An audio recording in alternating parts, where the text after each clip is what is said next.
วันนี้ขอโอกาสพูดต่อเรื่องปัญหาของเราซึ่งยังไม่จบมันมีความจำเป็นอย่างยิ่งที่ว่าจะต้องรู้จักปัญหาของเราเนี่ยให้ถึงที่สุดจนเห็นชัดอย่างกับว่าเอามาใส่ฝ่ามือดูอย่างนั้นแหละแล้วเราก็จะได้จัดการกับปัญหาของเราได้จริงๆคือสำเร็จประโยชน์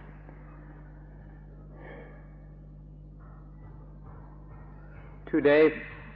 we'd like to continue speaking about the topic we began yesterday, which is talking about our problems. If we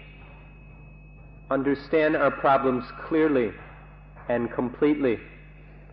then we will be able to start to do something about it. And therefore we need to give adequate attention to this subject of our problems. ขอให้นึกถึงเรื่องที่พูดมาแล้วว่าปัญหาของเราก็คือภาระหนักของชีวิตให้เห็นชัดถึงกับว่าไอ้ชีวิตนั่นแหละมันกลายเป็นภาระเสียเองพูดว่าชีวิตเป็นภาระหนักเสียเองจะถูกที่สุดแต่เรามาพูดว่าภาระหนักของชีวิตเราจะดูกันให้ชัดเจนลงไปว่าชีวิตน่ะมันได้กลายเป็นภาระหนักขึ้นมาได้อย่างไรนี่คือเรื่องที่เราจะพูดกันในวันนี้ Like you to recall what we were discussing yesterday. We were talking about the burden of life, and we explained that life itself is that burden. Life is that burden. And so today we would like to go into detail about how life is this burden, how life is our problem.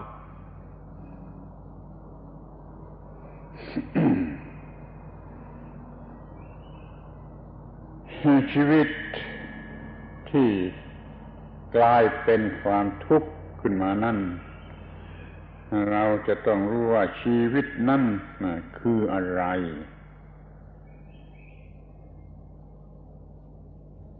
อยากจะแยกเป็นสองคำหรือสองความหมายว่าไอ้ชีวิต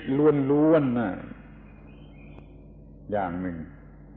และไอ้ชีวิตที่มันเพิ่มเบอร์เดนเข้ามาอีกนั่นมันเป็นอย่างไรไอ้ชีวิตล้วนๆนั่นมันมีแต่นามกับรูปคือจิตกับร่างกาย mind and body ล้วนๆนี่มันยังไม่เป็นภาระหนัก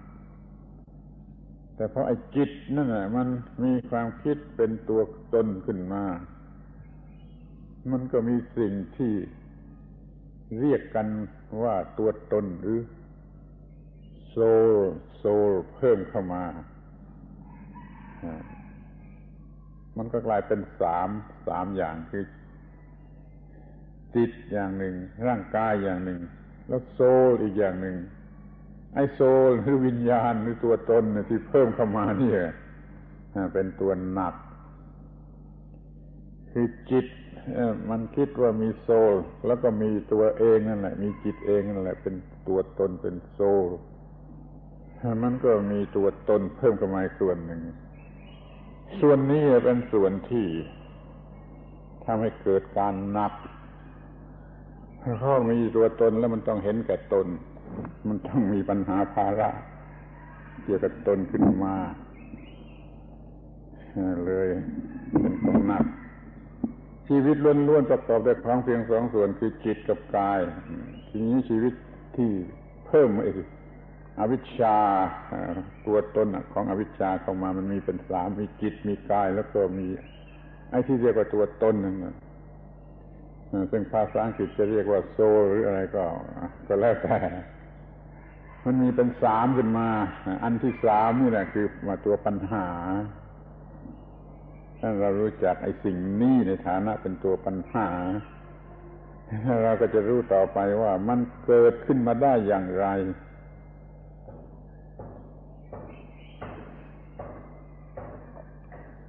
When we talk about the burden of life and then say that life is the burden, we have to make some careful distinctions about what we're talking about. So please listen very carefully. Pay careful attention to what we're saying so that you don't misunderstand and then go off and confuse everything. So listen carefully when we make some of these subtle distinctions. When we talk about life, we can talk about life that is a burden. But if we look carefully, we'll see that there are two kinds of life. There is pure life, or the essential part of life. And then there's a second kind of life which has something extra, something has been added. And this addition is the burden. So are these two kinds of life, pure life and burdened life. We need to understand this carefully and see these two kinds of life, because most of us blur the two together and confuse them. When we talk about the pure life, life that has nothing extra added, just the essentials, we're talking about nama and rupa, or mind and body. Pure life is just mind and body. That's all there is. But with this burden of life, the life that is a burden for itself, there is something added. There is a third element added to mind and body. In Thai, this is called the duaton. In Pali, it is called the atta. In English, we might call this the soul. When we take the pure life of mind and body and add a soul to it, then there is this soul which can suffer the burden of life. This is this extra something that has been added to the pure life. By adding this soul, some people call it spirit or some self, whatever you call it, but this idea that there is some eternal substance that makes you, that makes you into some special individual, some separate personality. That soul is what makes life such a burden. So if we're wise, we learn to distinguish between the pure life of mind and body, nothing but mind and body, and the burdened, heavy life that where we have added this thing called a soul. มันมีปัญหาลำบากที่จะพูดเรื่องนี้อย่างที่พูดนี้เพราะว่าเราทุกคนเนี่ยมันมีความคิดความเชื่อความเข้าใจว่ามันมีโซลมีตัวตนเพราะว่าพอเราเกิดมาเท่านั้นน่ะพ่อแม่หรือทุกคนมันก็พูดกับเราในลักษณะที่มีโซลมีตัวตนทั้งนั้น นี่ก็ได้รับ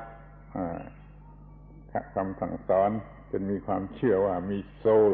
ทุกคนมีโซลอย่างนี้เหมือนกันหมด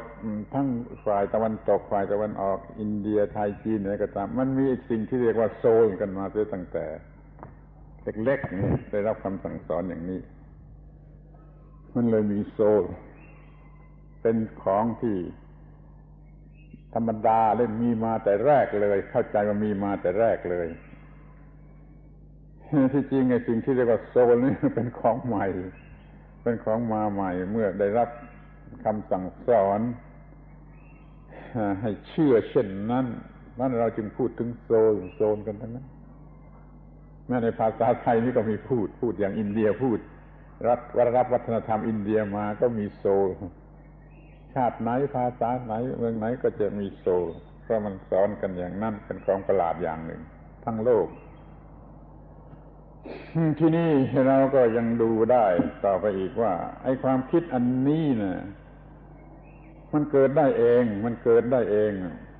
เป็น ignorant concept หรือว่า misconcept อะไรก็ตามมันเกิดได้เองเช่นว่าเด็กๆคนหนึ่งเขาเดินมาถ้าโดนเก้าอี้เขาก็โกรธเก้าอี้นะโกรธเก้าอี้ว่าเก้าอี้กระทบเขากระทำแก่เขาก็โกรธเก้าอี้แล้วเขาก็เตะเก้าอี้นี่เด็กคนนั้นก็เตะเก้าอี้ในฐานะเป็นบุคคลอีกคนหนึ่งนี่ความคิดว่าตัวตนของมันน่ะมันเกิดขึ้นมาได้เองในเด็กๆแม้เด็กๆเช่นนี้ให้สิ่งที่เรียกว่าตัวตนนั้นเป็นของมายาแต่นั้นเหลวไม่ได้มีอยู่จริงแต่มันก็ได้เกิดเป็นความรู้สึกขึ้นมาจริงๆว่าเป็นตัวตนมันก็เด็กๆมันเดินเก้าอี้มันก็โกรธว่าเก้าอี้เป็นตัวตนอันหนึ่งเราก็เป็นตัวตนอันหนึ่งก็เป็นข้าศึกต่อกันแล้วมันก็เตะเก้าอี้หรือมันทำอะไรกับสิ่งใดสิ่งหนึ่งเมื่อมันเป็นที่พอใจมันก็ฟัดมันก็ฟาดมันก็ฉีกมันก็ทำลายสิ่งเหล่านั้นในฐานะเป็นตัวตนที่ไม่ร่วมมือนี่คือข้อที่ว่าไอ้ตัวตนมันเป็นเพียงมายามันเป็นเพียงความคิดเป็นเพียงคอนเซ็ปต์ที่โง่เขลาที่สุดเกิดขึ้นได้เองเกิดขึ้นได้เองแม้แต่สัตว์เดรัจฉานมันก็เป็นอย่างนั้นน่ะคนก็เป็นอย่างนั้นน่ะถ้าเรารู้จักว่าตัวตนนี่มันของมาใหม่มันเพิ่งเกิดขึ้นมาเมื่อมันมีการปรุงแต่งผิดในทางจิตใจนี่อย่างหนึ่งแล้วก็ได้รับคำสั่งสอนแวดล้อมจากทุกคนให้เข้าใจว่ามีไอ้สิ่งนี้มีโซลมีตัวตนนี่มันจึงเป็นปัญหายากที่จะละมันเพราะเรายอมรับว่ามันเป็นตัวตนของเราเสียแล้วจะเป็นเจ้าของทั้งหมดจะเป็นเจ้าของเรื่องทุกทั้งหมดแล้วเราก็ไม่อยากจะทำลายมันแล้วก็อยากจะมีมันเมื่อเราอยากจะมีมันเราก็ต้องแบกถือทรงถือมันไว้จึงเป็นของหนักไปเป็นของหนักนี่คือว่าของหนักคือตัวตนเพิ่งเกิดขึ้นเพราะความโง่ของคนนั่นเอง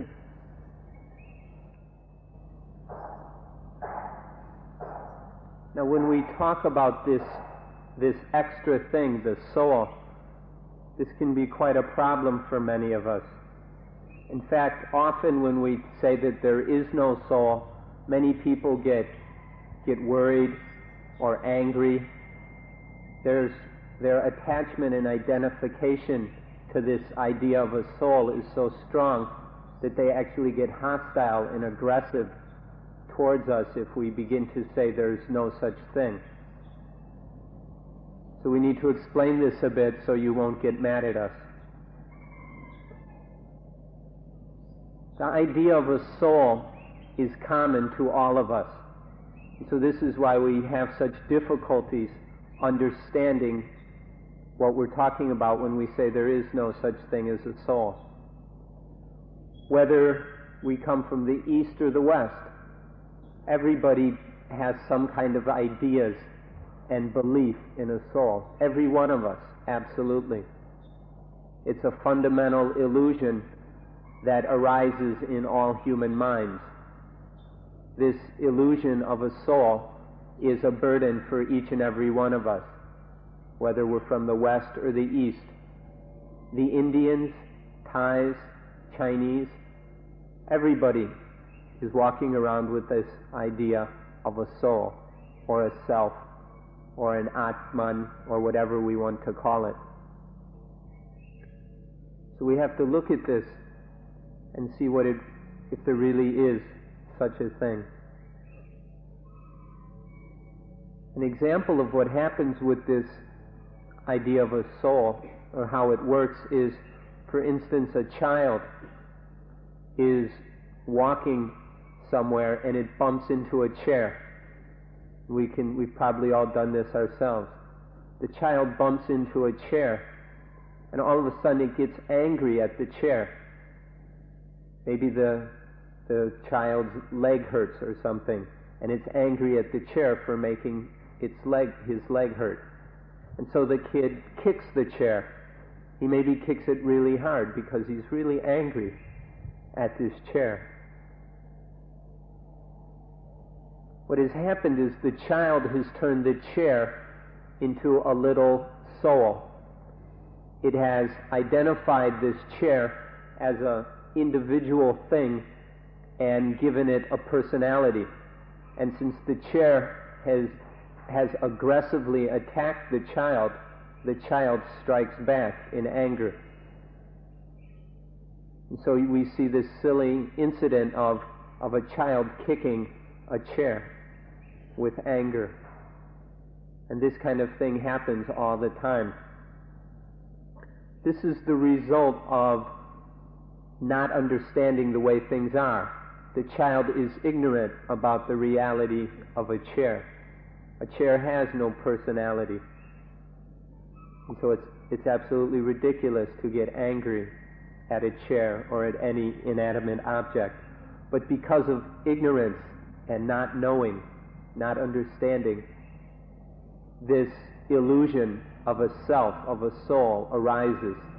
not only towards the chair, where this idea of a separate soul entity arises in the child's mind regarding the chair, but it also arises in the child's mind as I, who is different than that chair. And so the situation for conflict and anger arises. This is a fundamental illusion constantly being conditioned in the human mind, in the mind of all sentient beings. And this is rooted in ignorance through the lack of knowledge about truth and reality, or we can say the Dhamma. So in this way,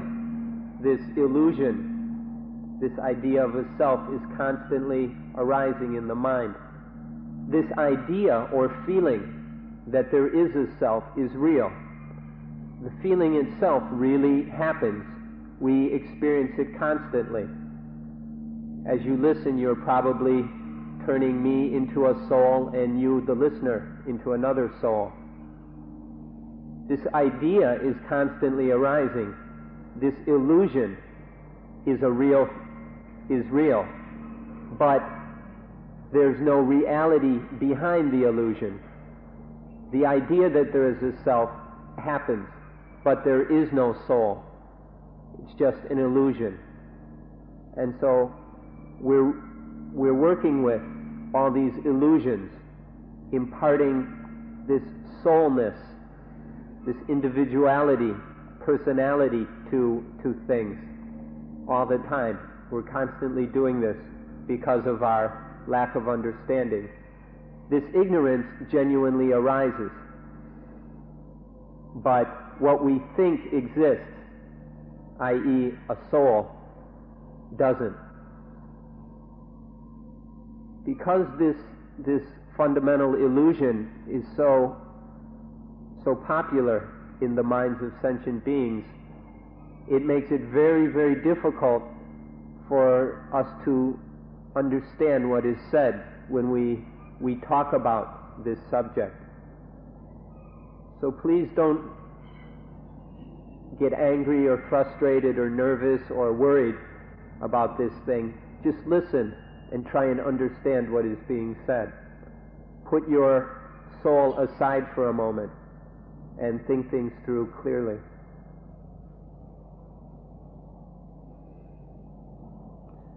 มันเป็นการยาก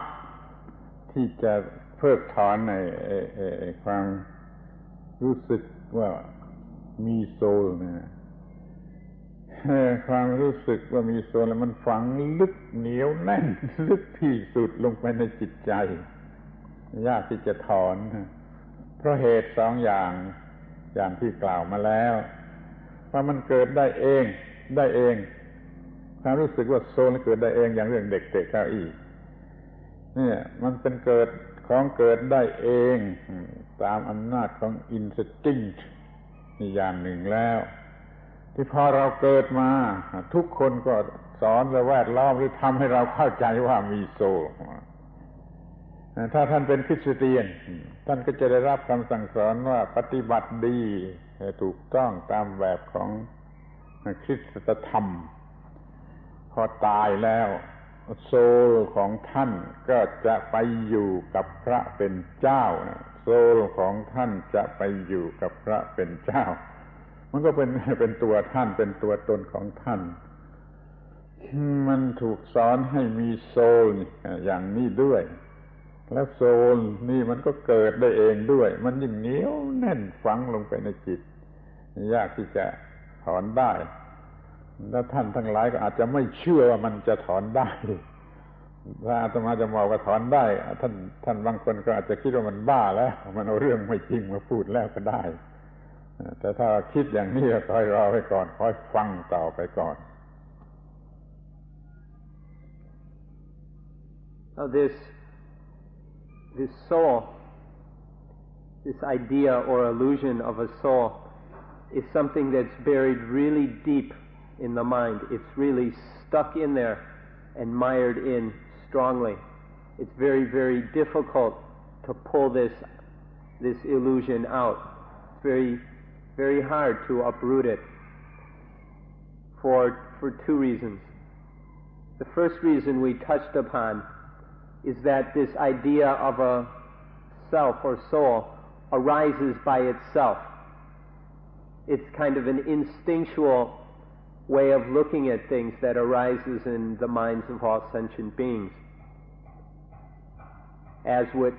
we explained with the example of a child who gets angry at a chair. This illusion of a soul arises spontaneously, and so it's quite common in all sentient beings. And this makes it very, very difficult to uproot this illusion. It's really stuck deep down in the depths of the mind, and so it takes a lot of work to uncover it and dig it out. The second reason that it is stuck in there so deep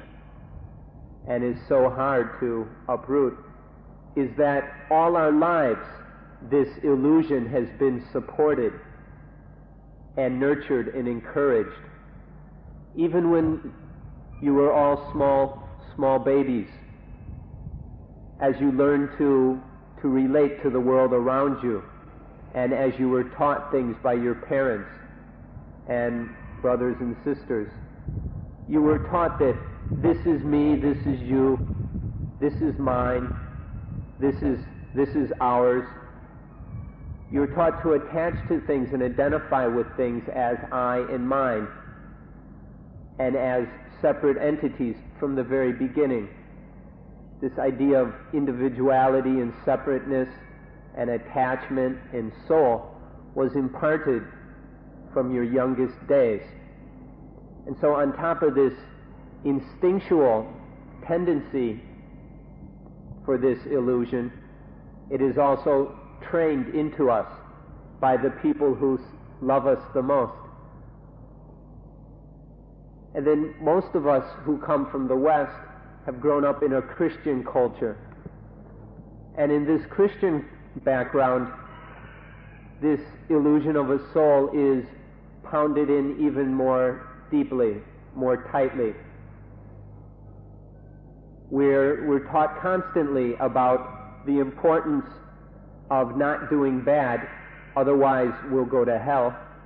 and that's the soul that goes to hell, or doing good,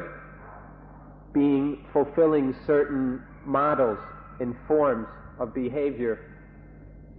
so that the soul is purified and is good and can go to heaven and be with God. This idea of a soul is constantly reiterated in the Christian teachings, and so it is very deep and strong within our minds. In fact, even though many of you do not consider yourselves practicing Christians, or you may feel very alienated from the Christian tradition, even so, you manage to cling to this idea of a soul. You may have rejected Christianity, but you haven't rejected this illusion of a soul. So in these ways, this idea or feeling of a soul is very, very deep and strong. It's really stuck in there with very strong glue. And so it takes a lot of work to uproot it. Now, some of you think what we're talking about is crazy. You think it's ridiculous and silly that this idea of a soul can be gotten rid of. You're shaking your heads and thinking these monks up here don't know what they're talking about. They're talking about something that isn't even true. You may not believe it. That's up to you. But we encourage you to listen very carefully, because we're going to be telling you how it is possible to uproot this illusion of a soul, which is the cause of all the burden of life. แม้ว่าโซลมันจะเป็นเพียงมายา เป็นเพียงอิลลูซีฟ แต่เราก็ได้ยึดมั่นถือมั่นเอาโซลนั่นเป็นตัวเราท่านมีความคิดว่าเป็นตัวเรามีโซลมีเป็นตัวเราหรือว่าโซลของเราก็ตามเลยมันเป็นตัวเรา ที่พอมาบอกว่าให้มาถอนไอ้สิ่งนี้ออกเสียเลิกละความยึดถือนี่เสีย มันก็มีผลเท่ากับบอกให้ฆ่าตัวตายบอกให้ฆ่าตัวเองตายท่านก็คงไม่ยอมที่บอกให้มาฆ่าตัวเองตายถ้าเราถือว่าโซลนี่มันเป็นของจริงเป็นตัวเราแท้จริงจะมากิฟต์อัพมาเลิกเสียอย่างนี้มันก็เท่ากับฆ่าตัวตายมันจึงยากที่ท่านจะยอมรับไปคำสอนเรื่องให้ถอนในความยึดมั่นว่าตัวตนเสียมันเท่ากับไปใช้ไปฆ่าตัวตายนี่เพราะมันลำบากอย่างนี้มันยากอย่างนี้มันจึงเข้าใจไม่ได้จึงต้องขอร้องเป็นพิเศษว่าให้ช่วยฟังกันใหม่ศึกษากันใหม่เลิกความคิดเก่าๆความเชื่อถือเก่าๆออกไปไหว้เสียทีก่อนเก็บไปหมดก่อนให้มันมีจิตใจเกลี้ยงเป็นอิสระที่จะคิดใหม่แล้วก็มาศึกษาเรื่องอัตตาเรื่องโซลนี่กันใหม่แล้วก็จะรู้จักมันโดยแท้จริงแล้วก็จะไปได้จนมองเห็นว่าไอ้โซลนี่คือภาระหนักของชีวิต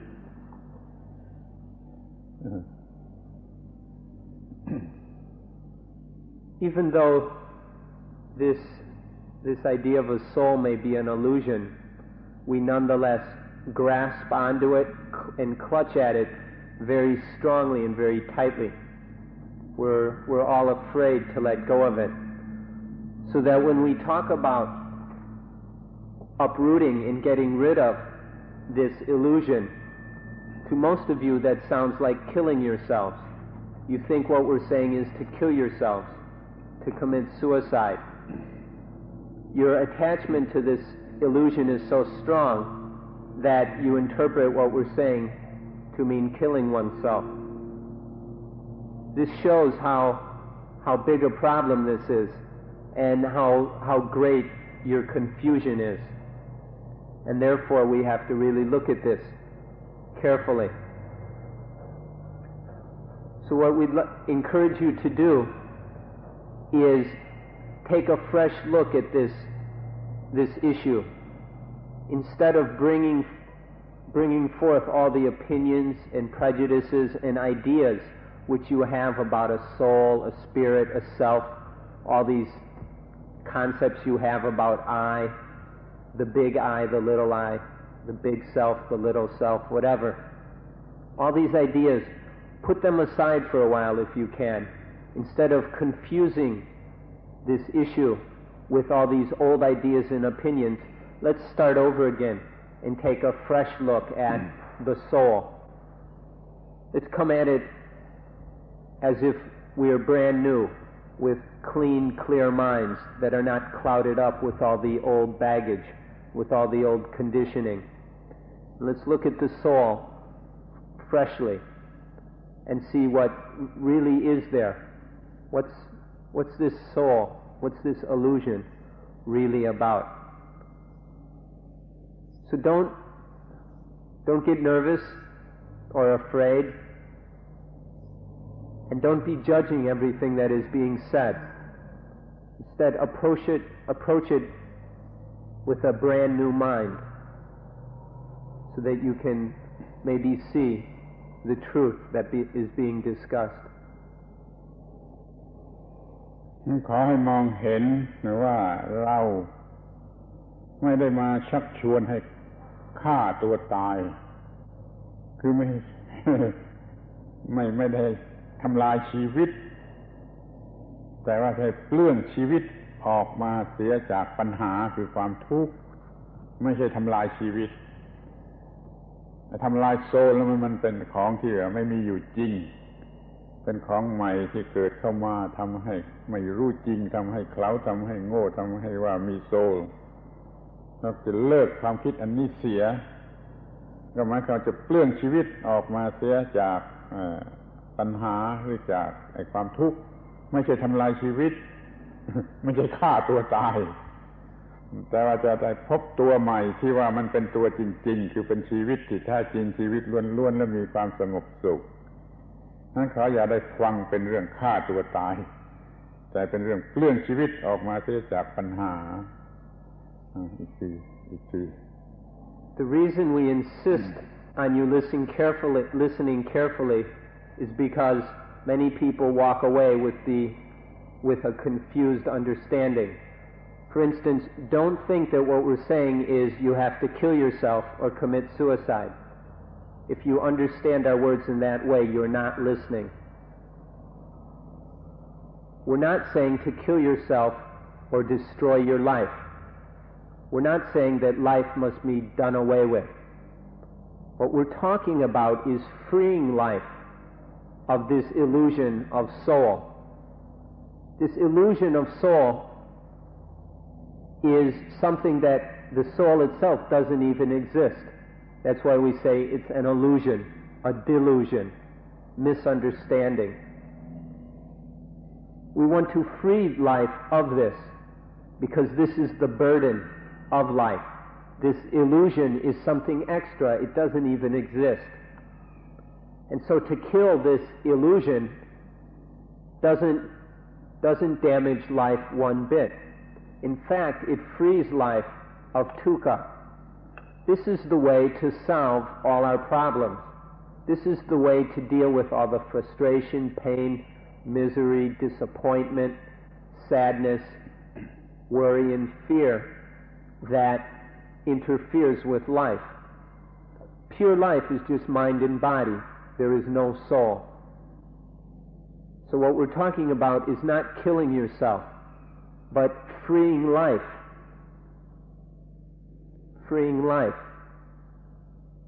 of this burden,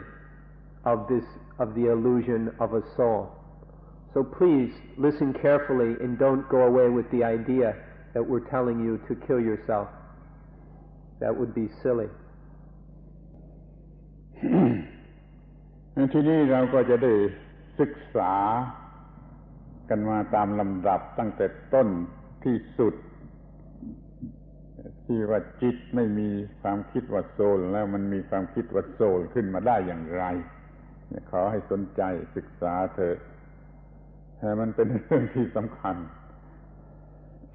คือว่าเมื่ออยู่ในท้อง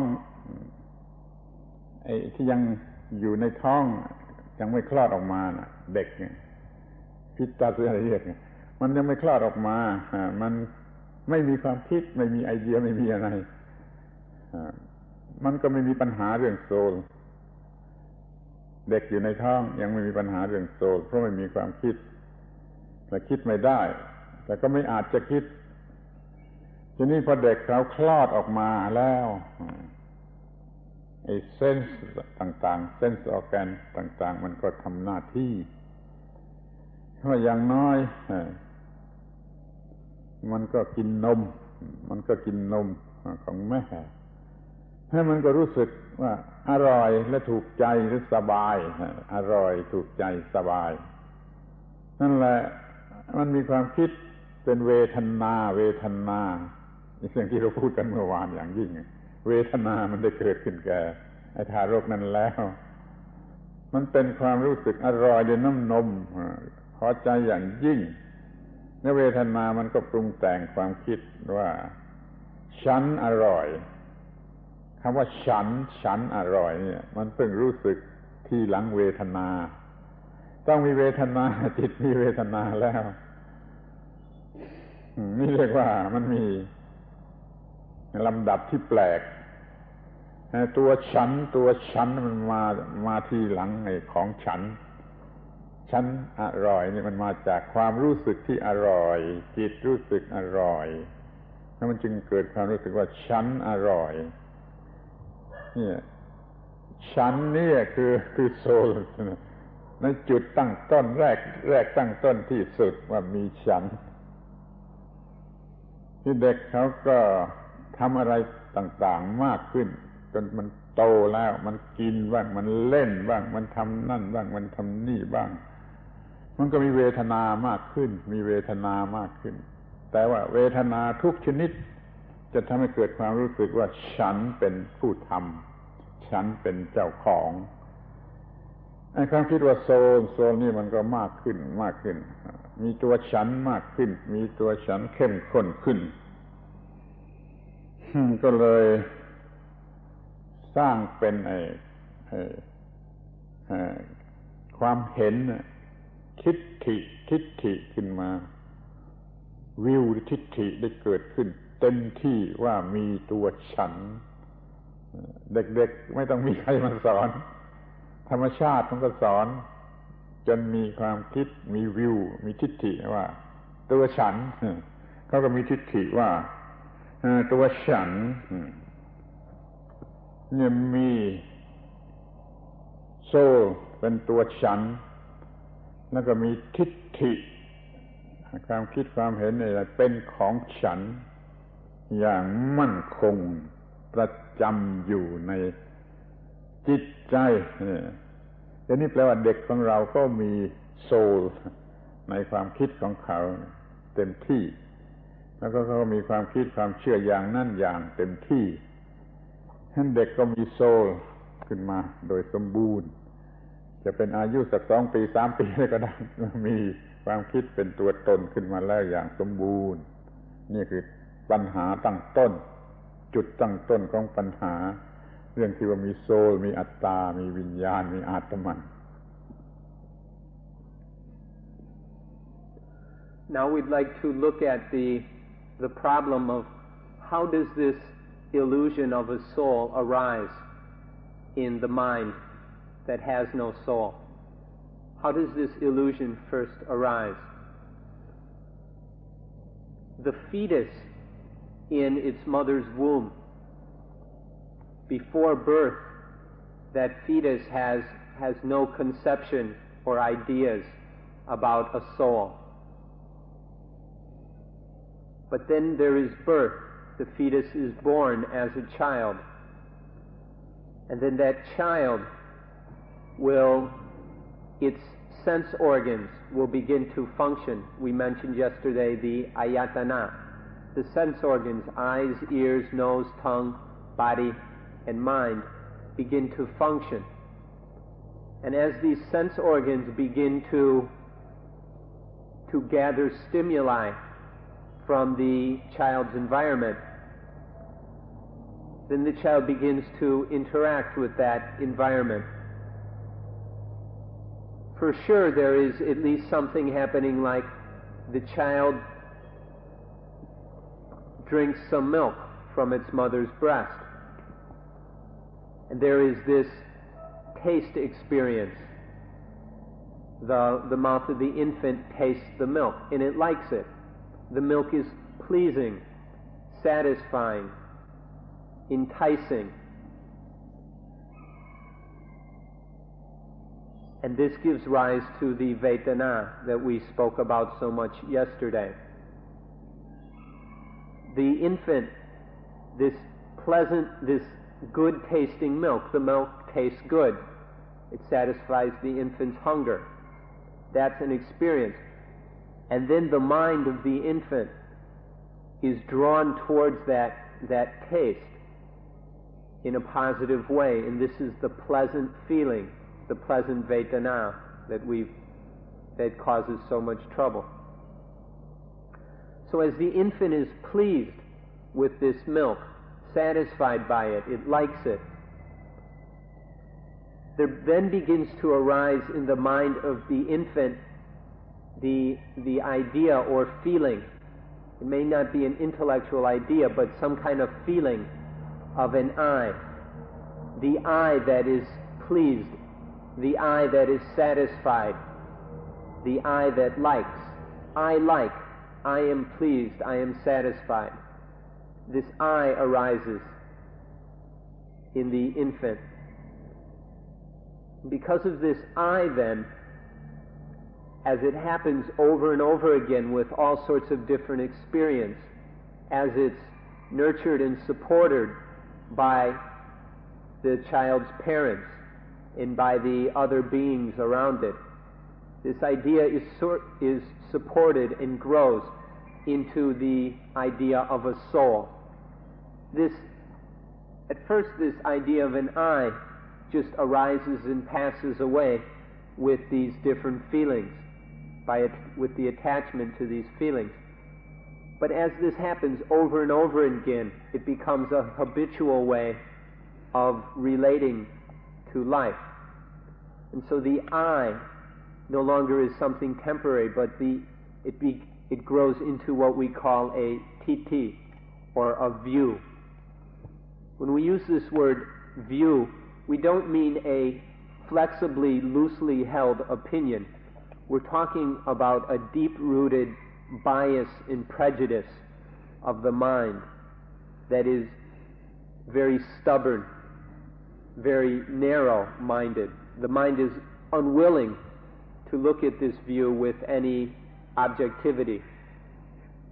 It's completely absorbed into this view that there is a soul. So in this way, the illusion of a soul arises and becomes a view, a deeply ingrained habitual bias that everything is seen as a soul. This view cannot be challenged. It's clung to so strongly that the mind will not challenge it. It will not listen to reason. It will not even observe this situation carefully because it's clinging to it so tightly. And that infant or the child, as it grows into an adult, just solidifies and ossifies this view more and more. It believes it, it's sure of it, it thinks always in terms of a soul, and there's no way that any truth can shine into the situation. So this is how the idea, the illusion of a soul arises in the newborn's mind. Originally the mind is free of this, but then through experiencing sensual activity, the pleasant feelings condition the sense of an I. and then this I becomes habitual, and then we are left with the illusion, the view, which colors all our ways of looking at things, this view that there is a soul. And this is how we make this, the soul which does not exist, becomes a real thing in our minds. There's no such thing as a soul, but this view of a soul becomes something real. And then it's a burden of life. เมื่อมีคอนเซ็ปต์ว่าตัวตนหรือโซลหรือเส้นแล้วมันก็จะมีคอนเซ็ปต์ตามมาเองว่าของตนตัวตนมีแล้วก็จะต้องมีของตนคอนเซ็ปต์ว่าไอ้มีแล้วคอนเซ็ปต์ว่า myself of mine ก็มีมันจึงมีสองคำคือมีตัวตนกับของตนความคิดอันนี้เราเรียกว่าอุปาทานรวมเรียกกันด้วยกันว่าตนอุปาทานยึดมั่นถือมั่นว่าตนแต่มันมีของตนรวมอยู่ในนั้นด้วยนี่ขอให้เข้าใจว่าเมื่อเด็กทารกเขารู้สึกว่าอร่อยกินนมอร่อยก็เขาก็ว่าอร่อยว่าฉันอร่อยแล้วความรู้สึกอันหนึ่งก็แฝงอยู่ว่าความอร่อยของฉัน ฉันกินนั่นน่ะเป็นตัวตนหรือฉันอร่อยนะเป็นตัวตนและความอร่อยเป็นของฉันความกินเป็นของฉันนี่เป็นของตนเนี่ยรู้จักว่ามันมีอยู่ตามธรรมชาติอย่างนี้แล้วมันกลายเป็นภาระขึ้นมามันจะกลายเป็นภาระขึ้นมาอย่างไรต่อไปเราจะต้องศึกษากันให้ละเอียดเดี๋ยวนี้ก็ให้รู้ว่าเมื่อมันมีคอนเซ็ปต์หรือไอเดียว่าตนแล้วมันก็จะต้องมีว่าของตนมันก็เลยเอาอะไรมาเป็นของตนร่างกายนี่ก็ของตนชีวิตนี่ก็ของตนพ่อแม่ก็ของตนบ้านเรือนก็ของตนและที่ว่ามันจะเลวร้ายที่สุดมันก็จะเอาอะไรเป็นของตนหมดทุกอย่างเลยกระทั่งว่าความเจ็บไข้ก็ของตนความตายก็ของตนนี่ภาระหนักมันก็ขยายตัวไปเป็นอะไรทุกอย่างบางคนมันอาจจะคิดว่าโลกทั้งหมดนี่เป็นของกูก็ได้แล้วมันก็จะหนักสักเท่าไรนี่อะไรมันก็มาเป็นของตนไปหมด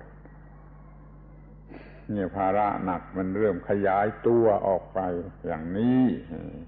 ขอให้รู้ไว้ทีหนึ่งก่อน Now once this I arises, there immediately and automatically follows the sense of mine. There is first the illusion of I, and once this is established, there follows the illusion of mine. And then from the mine, there is the illusion of myself. There's the I, the sense of possession, of possessing, and then the myself, the things that we possess, that we identify with and attach to as mine. These three things together we call upadana. Upadana is a Pali word we can translate as attachment or grasping and clinging. And there are many different words which flesh out the meaning of the word upadana. So this attachment to I leads to the attachment of mine and of myself. And in this way, all sorts of things become burdens to the mind through this attachment, this clinging to things as I and mine. This is the problem of life, is that because of the Vedana, some experience gives rise to a pleasant feeling, and then this leads to the sense of an I, and the attachment to things is mine. So with the infant, there is the pleasant feeling, the infant is pleased, and then within the infant's mind there is I am pleased. And then the attachment to that feeling as my feeling, my pleasure, my happiness, my satisfaction. And then there's even the attachment to the milk, my mother, and things like this. And all other experiences are working in the same way. Through this, the Vedana arises the attachment of I and mine. And in this way, the mind starts attaching to everything. All the different things which are coming, which are meeting up with the mind, which are making contact with the mind through the senses, all these things are attached to and become I and mine. And so we make burdens out of everything. We turn everything into an illusion of self, that is either I or belongs to me. And things get heavier and heavier, and life becomes more and more burdened down with all this unnecessary illusion and attachment. It gets so carried away, in fact, that we not only attach to the pleasant things, to the nice, satisfying experiences that happen, the mind also goes and attaches to the unpleasant things. I hurt, I am sick, my pain, my disease, my death. This becomes so habitual, all this attachment. The illusion is applied with all sorts of experience, whether pleasant or unpleasant. And so many of us get so carried away with all this that we even start talking about my world. We go and attach to the entire world. We claim the whole thing to be mine. This is how this whole process gets really carried away, and how our pride and ego really know no limits in this illusion and attachment to everything, to the point that we even think of this as my world. And we think that everything in my world belongs to me. And thus we make a burden of the entire world and everything in it. Take a look at all this. Look at it clearly, without any prejudices, and see if this isn't what's been happening. มาถึงตอนนี้ก็ อยากจะขอร้องให้ทุกคนสังเกตนะแยกแยะ discriminate ให้ดีที่สุดว่าเมื่อใดจิตของเรา มีความรู้สึกว่าตัวตนหรือของตนเป็นอย่างไรเมื่อใดจิตของเราไม่มีความรู้สึกว่าตนหรือตัวตนนี่จิตเป็นอย่างไรมันต่างกันสักเท่าไรเนี่ยถ้าเมื่อใดจิตมีคอนเซปต์ว่าตัวตนว่าของตนมันหนักเท่าไรถ้าไม่มีมันเบาเท่าไร หรือว่าไอ้คอนเซปต์อันนี้มันไม่เกิดเมื่อมันยังไม่เกิดจิตของเราเบาไม่ได้แบกภาระหนัก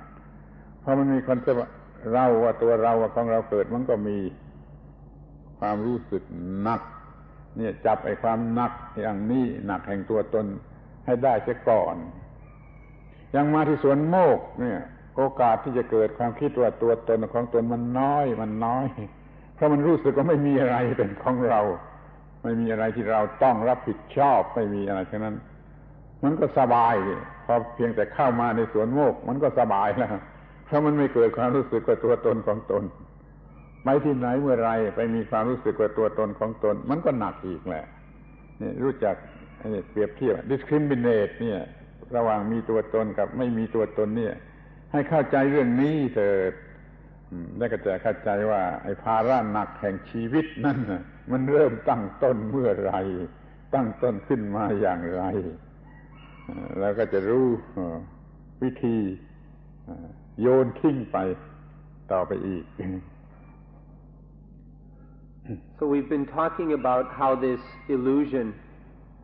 and all this attachment arises and how that's been working throughout our lives. So now we come to the present, to today, as we're sitting here. What are we going to do about all this? What we need to do is learn to discriminate between two situations. We have to be able to observe carefully and notice the difference between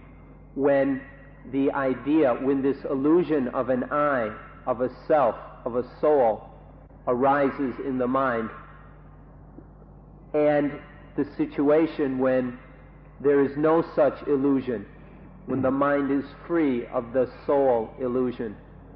We need to be able to look carefully, to observe the mind very, very closely, with great hunger to want to see this,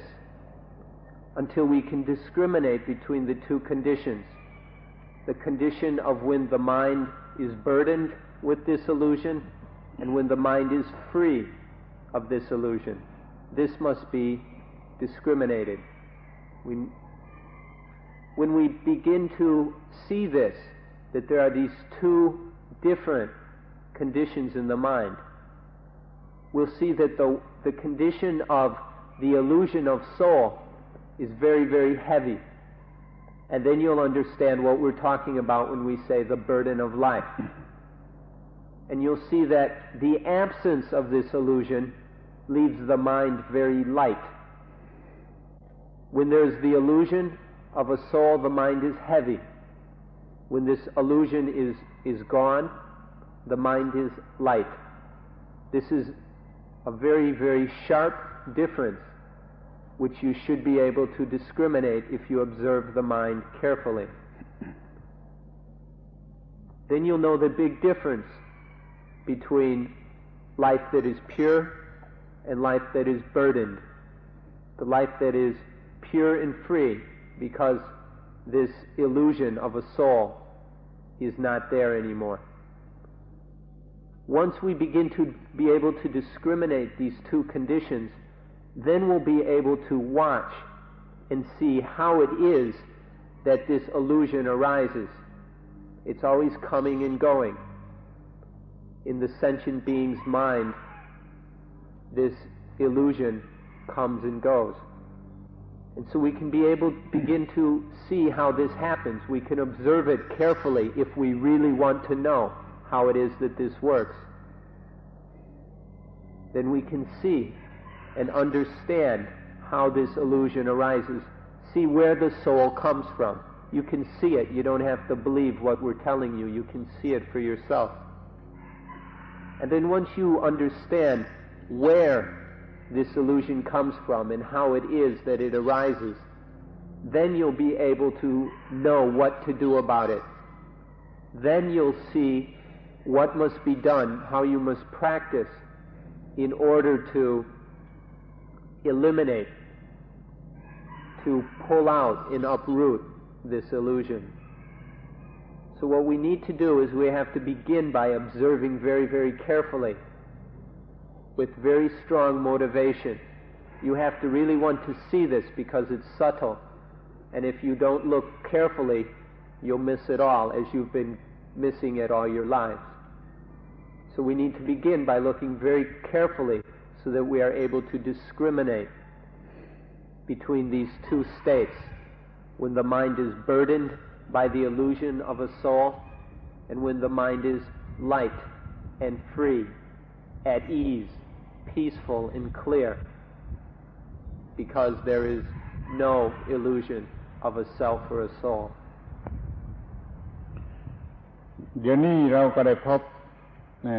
ของหนักอันที่หนึ่งชิ้นที่หนึ่งชิ้นแรกแล้วของหนักคือตัวตนหรือของตนนี่หนักเท่าไรก็ลองไปคิดดูเถอะเมื่อไรมีความรู้สึกเป็นตนเป็นของตนแล้วเป็นของหนักถ้าเป็นบาลีเขาไปเรียกว่าเป็นขันธ์ห้าเป็นของหนัก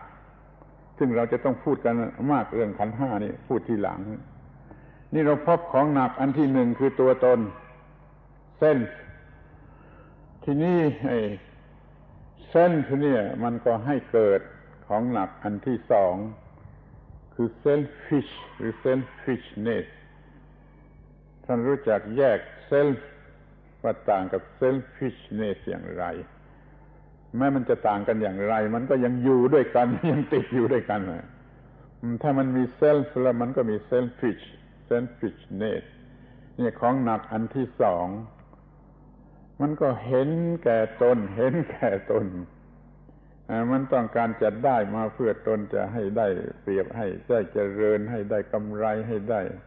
อะไรโดยไม่เห็นแก่ความถูกต้องไม่เห็นแก่ความถูกต้องแต่จะเห็นแก่ตน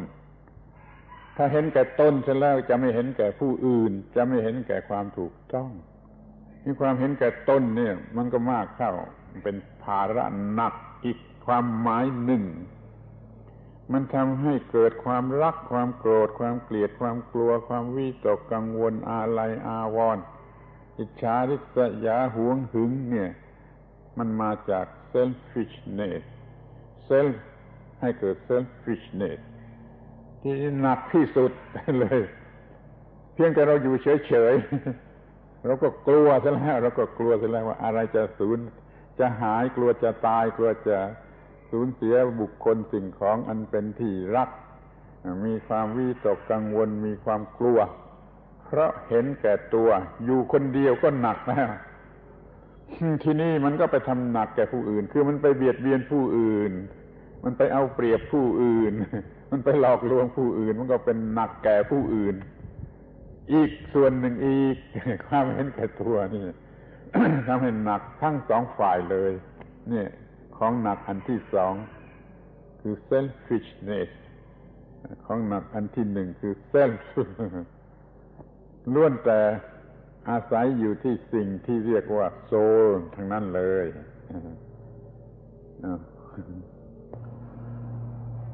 This self or soul is the first burden. Today we're talking about the burden of life. That's the first burden we want to talk about, of some kind of self, that this burden arises. Usually, or the most common way we discuss this in the Buddhist tradition is by saying that the five khandha, the five groups of clinging, or the five categories of things we attach to, these are the burden of life. So this is another way of talking about attachment or the I. These khandhas are the different things that we identify with as I or mine. We need to talk a lot about these five khandhas, and we'll do so in a later talk. But today we'll leave it at the attachment to the illusion of self and soul. This is the first burden. Now, when this first burden of a self arises, there follows very closely upon it the second burden, which is the burden of selfishness. As soon as there is a self, then there is selfishness. Though these two are very different, they are nonetheless inseparable. The self arises, and then selfishness is there also. Selfishness is a very powerful and destructive burden, which you can easily observe in yourself and in the world around you. All the damage and pain that this causes, both to yourself and to others. Selfishness arises and is caused by the self, by the soul. And then with this selfishness, there arise all the various different kinds of problems that we meet with in life. Selfishness gives rise to love, greed, anger, hatred. It gives rise to fear, worry, frustration, envy, jealousy, possessiveness. All of these are aspects of selfishness.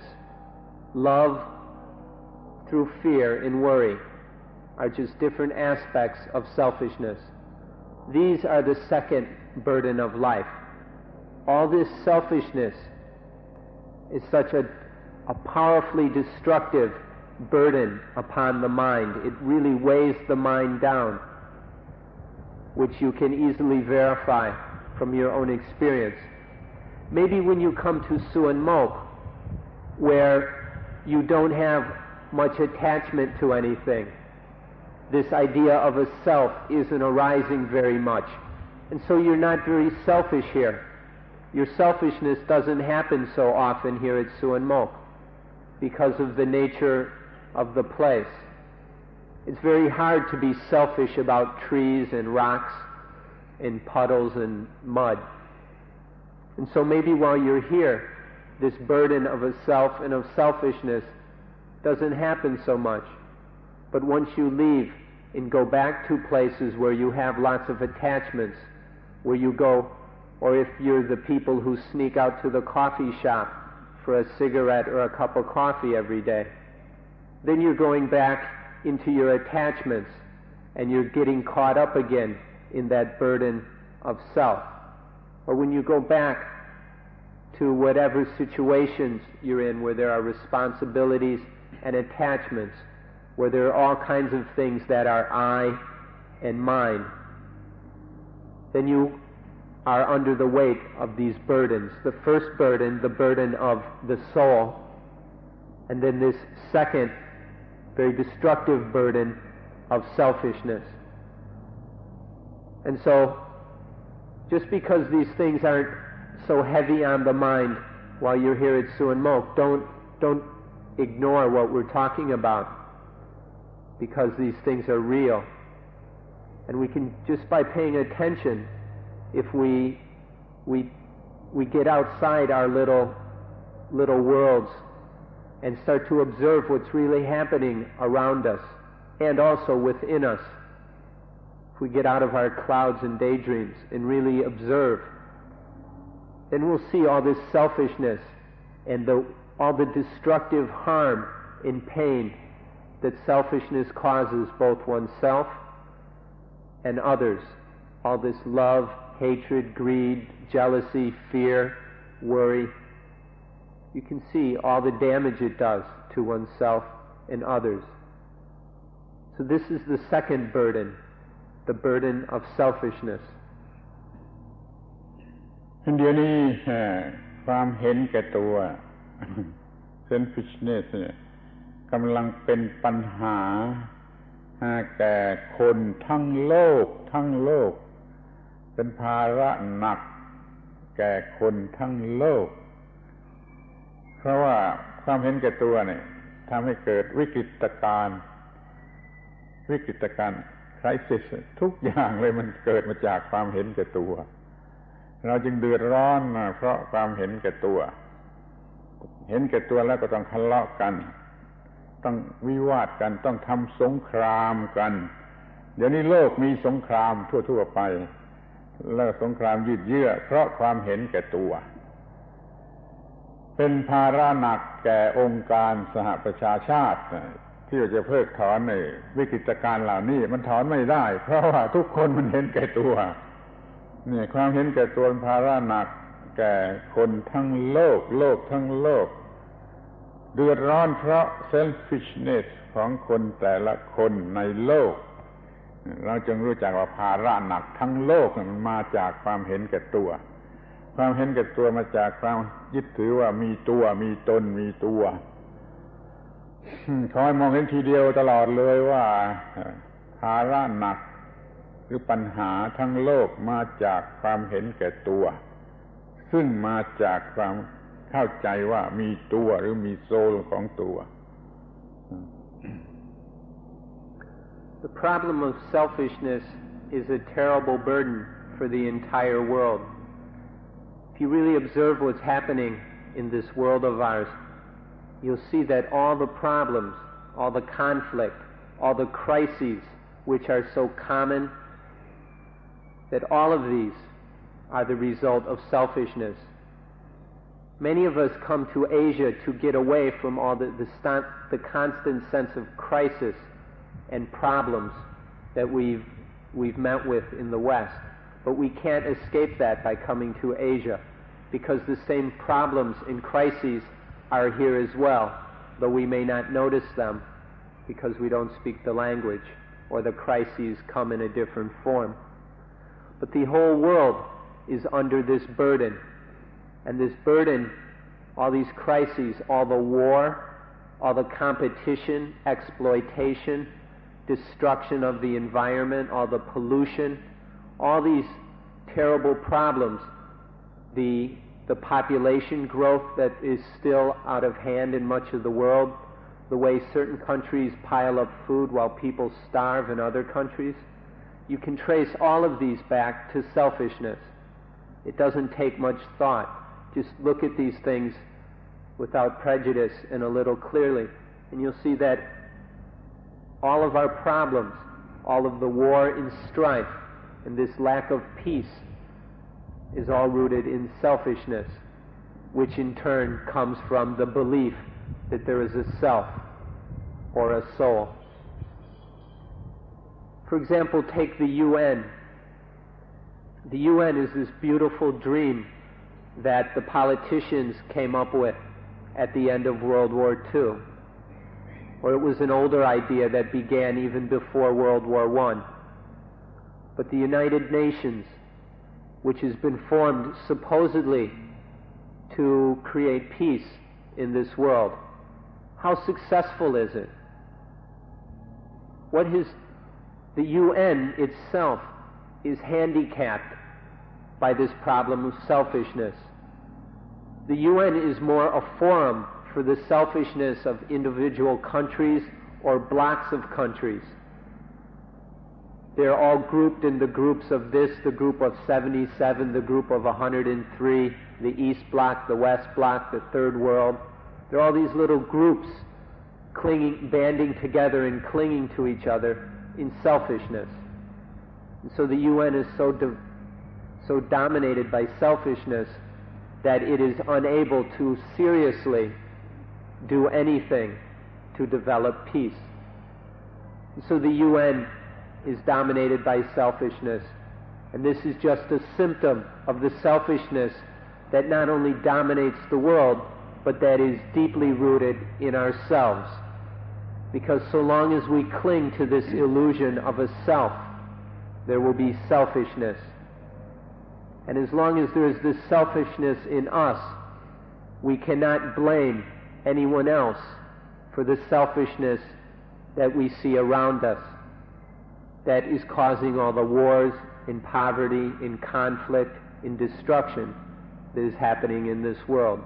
This is the burden of life, and the entire world is suffering from it. And you're very deluded if you think that you can separate yourself out of that. As long as the world is suffering from selfishness, you will suffer too, as long as that you cling to the cause of selfishness, the illusion that there is a self or a soul.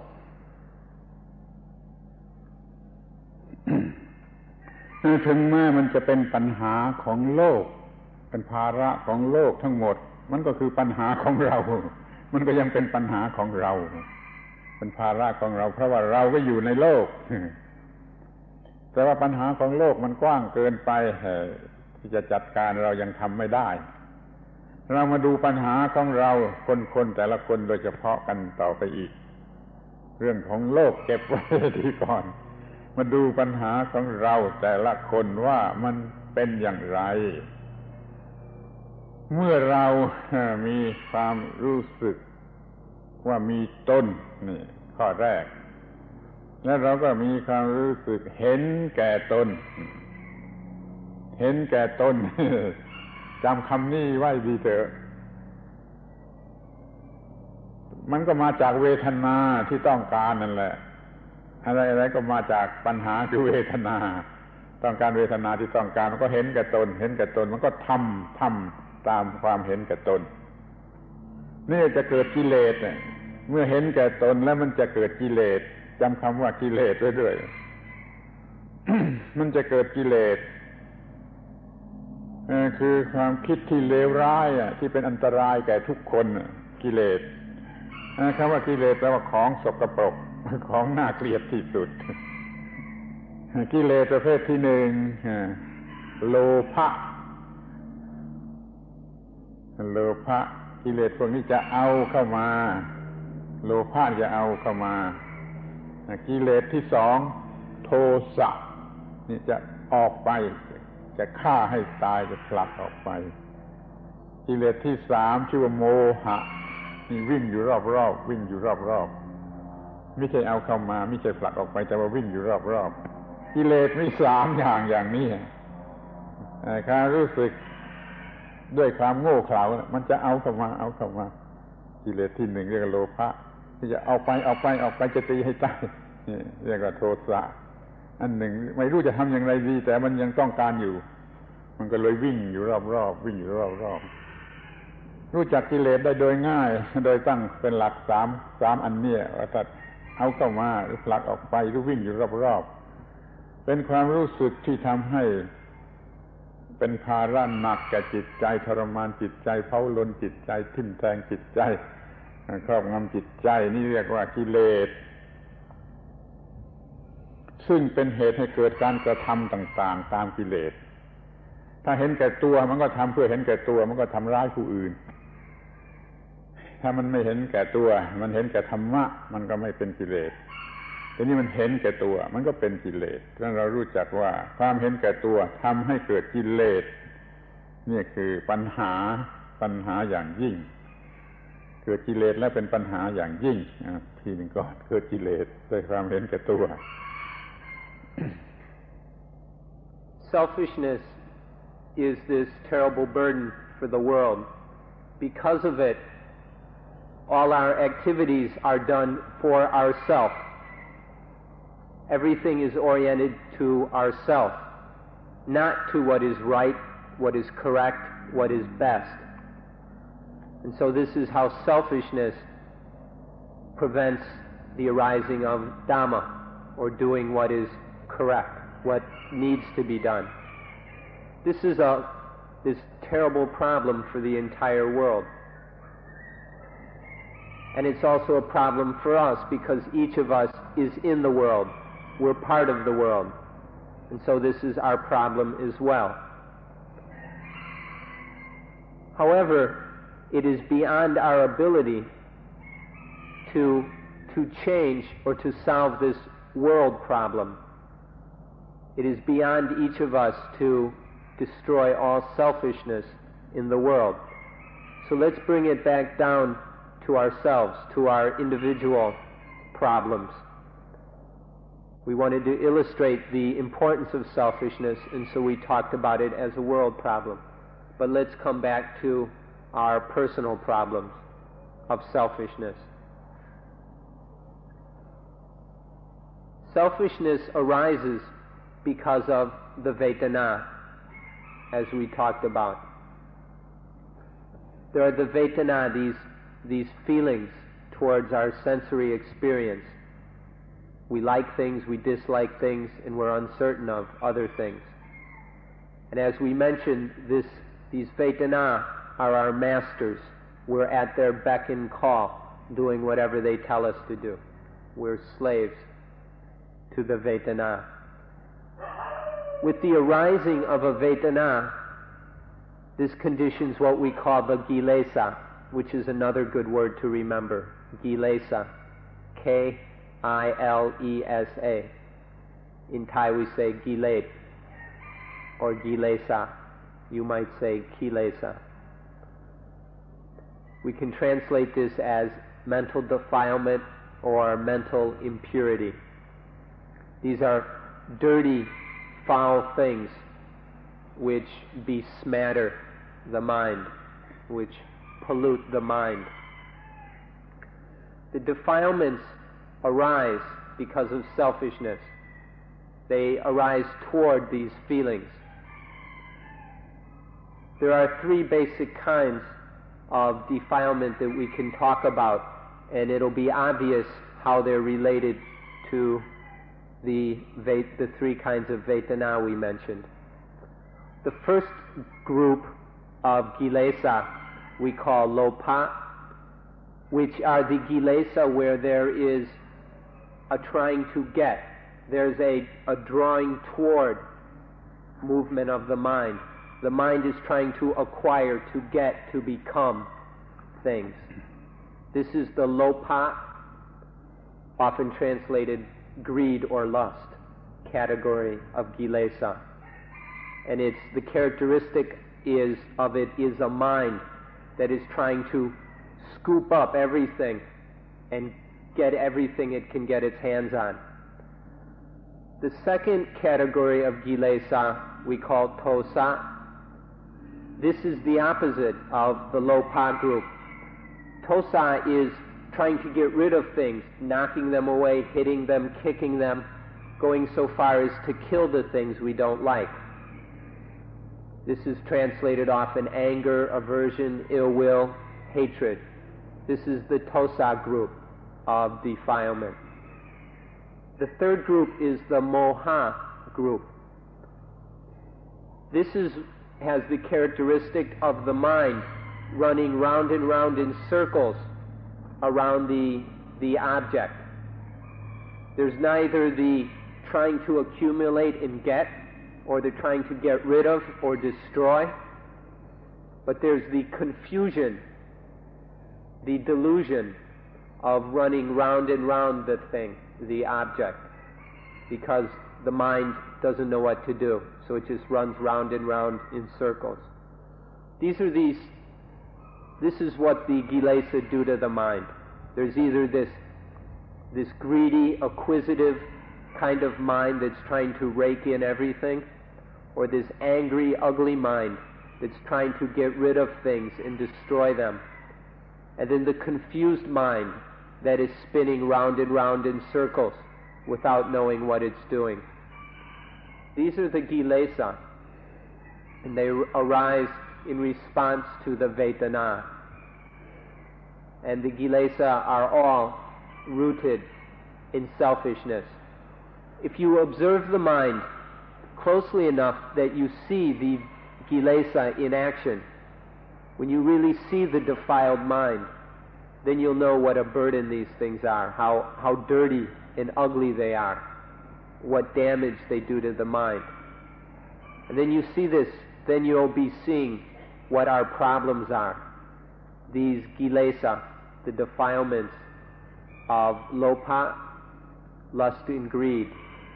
tosa, anger and hatred, and moha, delusion. These are our burden of life.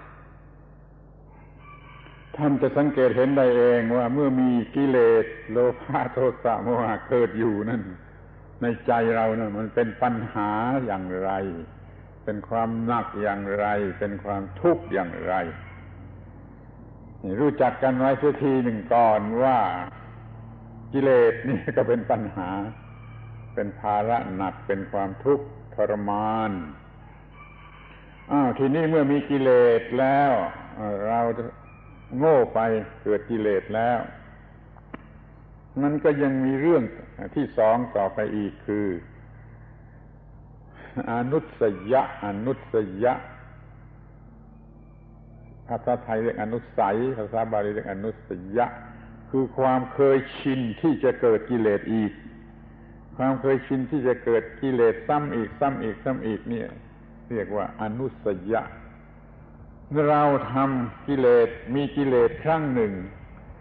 มันก็จะเก็บความเคยชินที่จะทำอีกไว้ยูนิตหนึ่งหน่วยหนึ่งในสันดานเราทำกิเลสกี่ครั้งก็เกิดความเคยชินไว้เท่านั้นครั้งมันก็มีความเคยชินที่จะเกิดกิเลสเก็บไว้มาก เก็บไว้มากจะเรียกว่าในสันดานภาษาอังกฤษจะเรียกว่าอะไรก็ไม่ทราบจะ substratum of mind แล้วไปเรียกเอาเองแต่ไม่ทราบมันก็มีความเคยชินแห่งกิเลสเก็บไว้มากแล้วมันก็ง่ายที่สุดที่จะเกิดกิเลสอีกนี่เป็นภาระเท่าไรนี่เป็นปัญหาเท่าไรมันง่ายที่จะเกิดกิเลสอีกจะเกิดความโลภความโกรธความหลงได้ง่ายที่สุดอีกนี่เป็นปัญหาเท่าไรเป็นภาระเท่าไร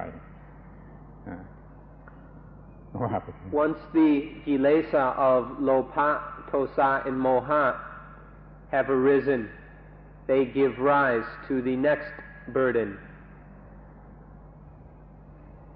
There's the word kilesa, which means defilement. And every time one of these defilements arise, they leave a little something behind. They're like pigeons. They always leave something behind. And what they leave behind piles up in the depths of the mind. And this pile of dirt and filth that is left behind by the defilements we call the in Thai anutsai, or in Pali the anutsaya. The anutsaya are this is a familiarity with defilement that has been built up. It's this dirty, filthy pile of tendency towards greed, anger, and delusion, which piles up in the depths of the mind, or we could say the substratum of the mind. It's not so important where in the mind this is happening, but if you observe the mind, you'll see that it is happening, that this tendency, this familiarity with defilement is being developed. The more these anutsaya pile up, the more these filthy tendencies develop, the easier it is for the defilements to arise. Each time a defilement arises, it strengthens the tendency to defilement. And so, if we allow this to continue, the defilements grow stronger and stronger, and the anutsaya becomes stronger and stronger, and the defilements occur more and more often. And so, in this way, the tendency for instance, anger develops, and then anger itself happens more and more often. So these kilesa are one burden, and they cause this other burden of the anutsaya, this familiarity with impurity and defilement which can develop. And then because of these anutsaya, they in turn can cause further kilesa. And this is how this whole problem of this burden can develop. If you really watch it and observe it and experience it, instead of trying to run away with it, deny it, or convince yourself that, oh, I never get angry, I'm never greedy, I'm never confused or stupid. If you begin to face these things, then you'll really see what a problem they are. You'll actually observe this burden and this weight upon the mind, and then you'll understand, not intellectually, but you'll realize through your own experience how much dukkha these things are. This is another aspect of the burden of life. ที่นี่ท่านลองคำนวณดูว่า ตั้งแต่เกิดมาน่ะได้เกิดกิเลสกี่ครั้ง ทุกคนตั้งแต่เกิดมาได้เกิดกิเลสกี่ครั้งมันก็มีอนุสัย เท่านั้นหน่วยเก็บไว้เนี่ยมันจึงง่ายที่สุดที่จะเกิดกิเลสมันง่ายที่สุดที่จะเกิดกิเลสที่จะโลภที่จะโกรธที่จะหลงมันง่ายมากจนบังคับไม่ไหวเพราะมันง่ายมากเพราะมันเก็บไว้มากนี่คือภาระหนักเหมือนกัน จะเปรียบเหมือนกับว่าในตุ่มน้ำในตุ่มน้ำใบหนึ่งมีน้ำหยดลงไปหยดหนึ่งหยดหนึ่งหยดหนึ่งหยดหนึ่งน้ำมันก็มากขึ้นมากขึ้นมากขึ้นแล้วมันก็ง่ายมันมีแรงมากที่จะดันออกมาถ้ามันมีรูรั่วถ้ามีรูรั่วสักนิดหนึ่งน้ำที่มากนะมันก็จะดันออกมาทางรูรั่วแรงมากถ้าน้ำมันมีน้อยมันก็ไม่ค่อยออกมาถ้าน้ำมันมีมากมันก็ดันออกมาแรงมากเดี๋ยวนี้เราเก็บอนุสัยไว้มากแฮปปี้จวนกิเลสนะแฮปปี้จวนกิเลสมันมีมากมันก็พร้อมจะดันออกมาเราจึงง่ายที่สุดที่จะเกิดกิเลสจะรักจะโกรธจะเกลียดจะกลัวมันง่ายนี่คือภาระหนักปัญหาหนักคือมันง่ายที่จะเกิดกิเลสแล้วมันเสียหายหมดนี่ก็ภาระจากอนุสัยเป็นภาระหนักอย่างยิ่งเหมือนกันขอให้รู้จักไว้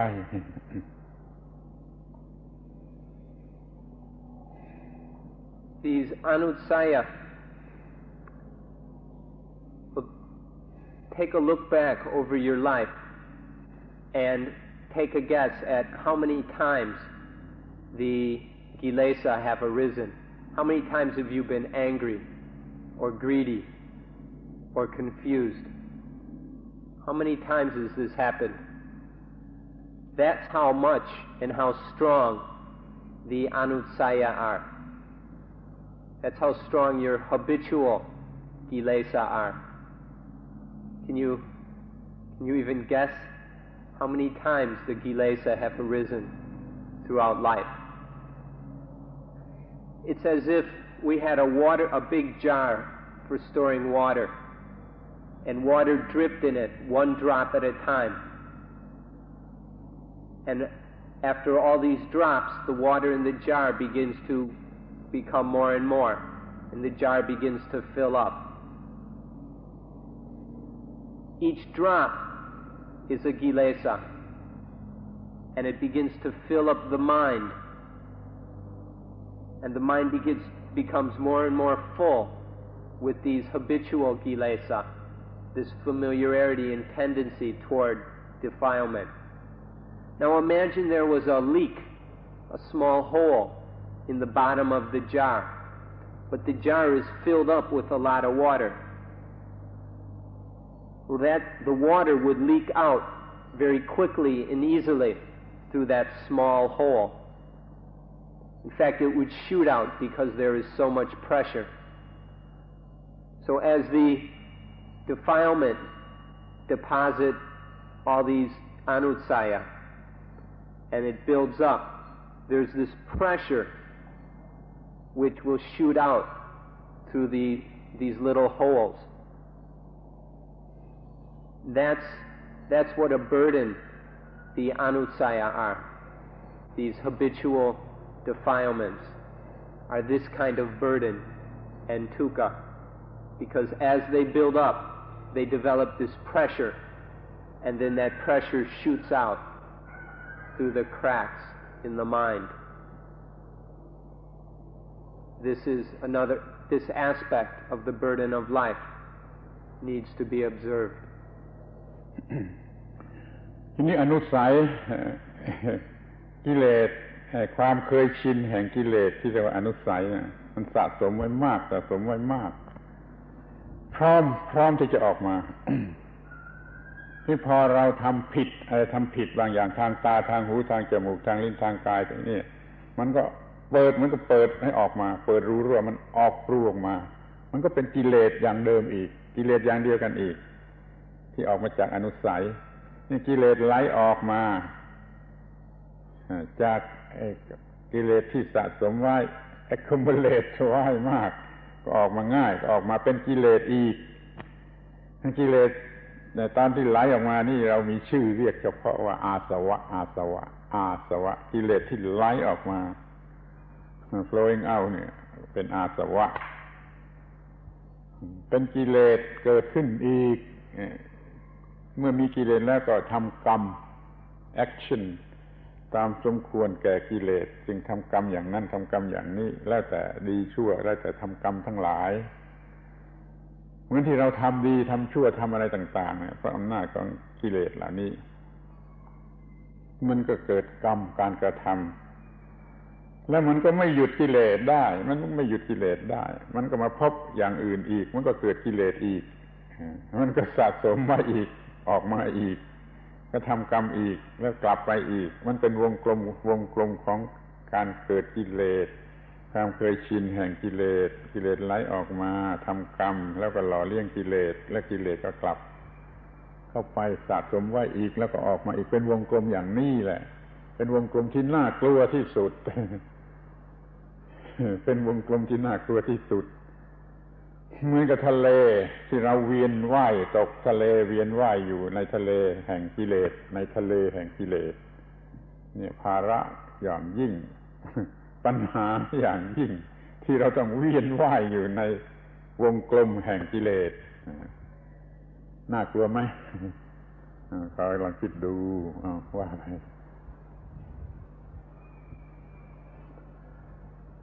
So through the arising of defilement, the tendency or familiarity with defilement piles up. Then whenever there is some sense experience,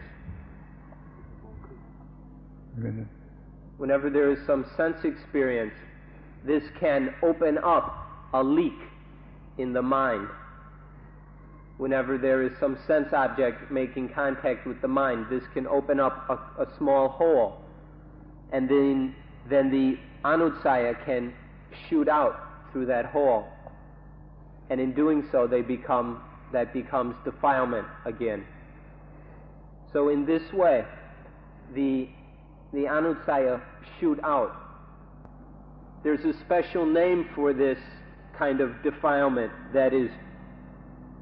shooting out through these gaps these small leaks in the mind that are opened up by sense objects. These are called the asava. Asava means flowing outward, flowing out. So there's this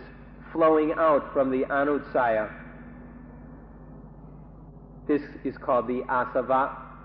and it results in the same old defilements arising. And as this happens, it's just perpetuating this circle, a vicious circle of defilement arising, defilement piling up as anutsaya, and then flowing out as asava, becoming defilement again, which further strengthens the tendency, which further builds up the pressure, which increases the amount of outflow, leading to more kilesa. And so this, if we allow this to go on forever, it just gets deeper and stronger and filthier and heavier and causes more and more dukkha for the mind. It's like being caught in the middle of the ocean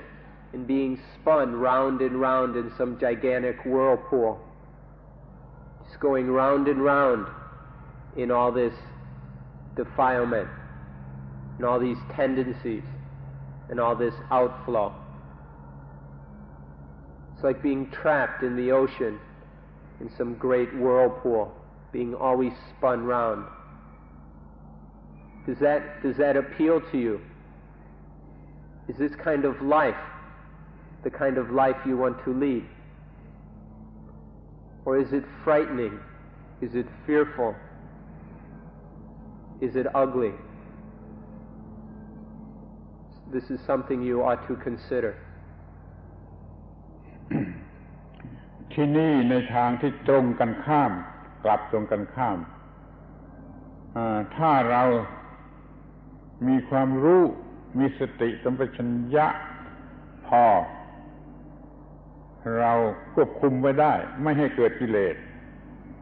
เมื่อมันควรจะเกิดกิเลสทางตาหูก็ตามเนี่ยเราควบคุมไว้ได้ไม่ให้เกิดกิเลสไม่เกิด มันก็มีผลคือว่าอนุสัยยะข้างในจะลดหน่วยหนึ่งไม่เกิดกิเลสครั้งหนึ่งอนุสัยยะจะลดลงหน่วยหนึ่งไม่เกิดกิเลสครั้งหนึ่งอนุสัยยะจะลดลงหน่วยหนึ่งถ้าเราบังคับไว้ได้ไม่ให้เกิดกิเลสนะอนุสัยจะลดจนข้างในไม่มีความไม่มี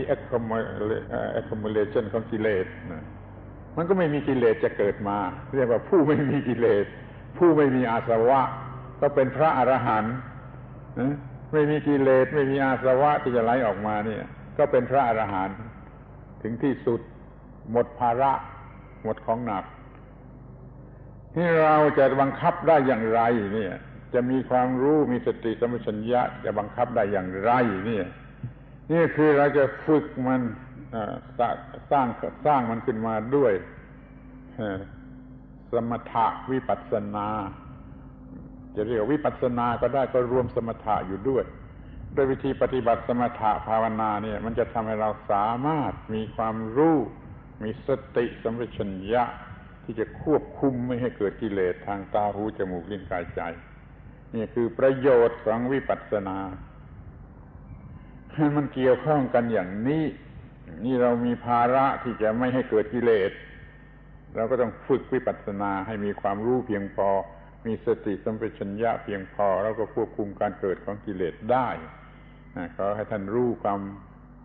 จำเป็นหรือเหตุผลที่เราจะต้องฝึกวิปัสสนาเพราะเหตุนี้ Now that you've had a description of how the kilesa, anussaya, and asava function, imagine what would happen if there was enough mindfulness, sati, and wisdom, panya, enough mindful wisdom to prevent that outflow of the asava, so that when some object makes contact with the mind doesn't follow the tendencies that have built up, but mindfulness and wisdom stops that tendency towards defilement. And so in that circumstance, the asava don't flow outward, and then the kilesa don't occur. It's as if with that jar, instead of allowing things to make leaks in the jar so that the water will squirt out, we use sati panya to plug those leaks. Every time something comes up to start a leak, sati panya stops it. And so there aren't any leaks developing in the jar. In this way, what also happens, it's as if in the same time we start to empty the jar of the water that has built up. So what is happening by using mindfulness, mindful wisdom, it not only prevents this outflowing of the asava, and it lessens, it weakens, it diminishes the tendencies, the anussaya. So in this way that the deposits of anussaya begin to get cleaned up. And as they weaken, there is less and less of a tendency to defilement. The defilements arise less often. And in this way, this process can be reversed through sati panya, mindful wisdom, or we also say sati sampajanya. Sampajanya is wisdom in action, applied wisdom. Through sati sampajanya, mindful wisdom in action, the asava are prevented and the anussaya begin to dry up. If this is continued diligently, the anussaya can be completely cleaned up so that there's no more of this filthy water left in the jar. It can be all pumped out and gotten rid of. In this way, there are no more outflows, no more asava. And the way when the asava are ended. That's the meaning of being perfected. We talk about the arahants. The arahants are the perfected ones, minds that have completely shut off the outflow of the asava. This means that no more kilesa are arising. All the tendency to defilement has been cleaned up. And the mind of a perfected one is completely free of defilement. This mind, this is a kind of mind that has completely dropped, just let go of, tossed away, and refuses to have anything to do with the burden of life. This is a mind that has put down all these heavy loads and burdens and is light and liberated. This is the Arahant, the perfected one. The way to do this is to train and develop sati, panya, mindful wisdom. These have to be trained, strengthened, and developed. And the way we do this is through samatha vipassana meditation. Samatha means tranquility. It's the aspect of meditation by which the mind is calmed. Vipassana means insight, seeing clearly into the reality and truth of nature. Vipassana is the knowledge aspect, the development of wisdom aspect that happens in meditation. Sometimes we just say vipassana, or sometimes we say samatha vipassana. It's a way of describing meditation. If we just say vipassana, it still includes the samatha aspect, the tranquil, calming aspect. Otherwise vipassana will not occur. So through vipassana meditation, mindfulness and wisdom, or wisdom in action, are developed and trained so that they can be used to clean up the anutsaya and stop the asava from flowing outward into defilement. This is why we practice vipassana, to develop mindful wisdom. ในที่สุด สรุปความได้ว่าปัญหาทั้งหมดนี้ปัญหาแต่ละขั้นละขั้นปัญหานี้มันมาจากความยึดถือว่ามีตัวตน ขอทบทวนอีกครั้งว่ามันมีความยึดถือว่ามีตัวตนอย่างที่เกิดขึ้นมาได้ตั้งแต่เด็กๆเนี่ยมีตัวตนแล้วก็เห็นแก่ตนแล้วก็เกิดกิเลสแล้วก็เกิดอนุสัยยะสะสมกิเลสแล้วมันก็เกิดอาสวะกิเลสไหลออกมาแล้วก็ทำกรรมต่างๆซึ่งจะกลับหล่อเลี้ยงกิเลสแล้วก็เป็นทุกข์เป็นปัญหาอย่างยิ่งเป็นทุกข์อย่างที่กล่าวมาแล้วนี่ถ้าเรากำจัดความรู้สึกว่าตัวตนเสียได้ มันก็ไม่มีการเกิดไม่เห็นแก่ตนมันก็ไม่เห็นแก่ตนก็ไม่เกิดกิเลสไม่เกิดกิเลสก็ไม่มีอนุสัยไม่มีอาสวะไม่มีทำกรรมไม่มีอะไรต่างๆก็หมดปัญหานั้นจึงเจาะจงลงไปที่ทำลายความเห็นแก่ตนทำลายความรู้สึกว่ามีตัวตนยึดถือว่ามีตัวตน อยากจะพูดบอกว่าถ้าเป็นคริสเตียนแล้วมีซิมบอลดีที่สุดคือ cross symbol ตัวตน the eye the cutting of the eye ตัดตัวตน cross symbol มีความหมายดีที่สุดสำหรับการปฏิบัติถ้าตัดตัวตนเสียได้มันก็จะไม่เกิดเห็นแก่ตนไม่เกิดกิเลสเดี๋ยวนี้อยากจะอวดว่าชาวพุทธเนี่ยเป็นคริสเตียนที่ดีกว่าคริสเตียนเพราะว่าชาวพุทธนี่ต้องการจะตัดตัวตนอยู่ตลอดเวลาเลยคริสเตียนอาจจะไม่เคยคิดก็ได้มีซิมบอลก็เฉยๆไม่มีประโยชน์อะไร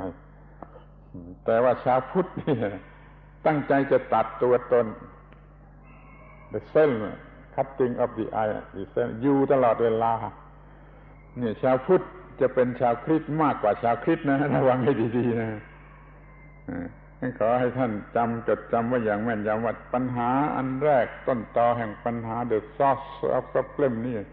มันอยู่ที่ตัวตนจงตัดตัวตนเสียไม่เห็นแก่ตนไม่เกิดกิเลสไม่มีอนุสัยไม่มีอาสวะไม่มีกรรมไม่มีทุกข์นี่ขอให้สรุปความว่าอย่างนี้ So let's go back and summarize this whole mess that's going on. It's all rooted in the illusion of a soul, this belief in some I, in the attachment and clutching to this I. All this mess, all these problems, this heavy burden upon life, all comes from the I. Because of this soul belief, because of this concept of I and the attachment to it, there arises selfishness, the second burden. And because of the burden of selfishness, there arise the defilements, a third burden. The various defilements pile up, deposit these piles of filthiness that we call the anutsaya, the tendencies, the habitual defilement. Another burden upon the mind. And those in turn lead to the asava, the outward flowing of defilement, a fifth burden. All these burdens of life,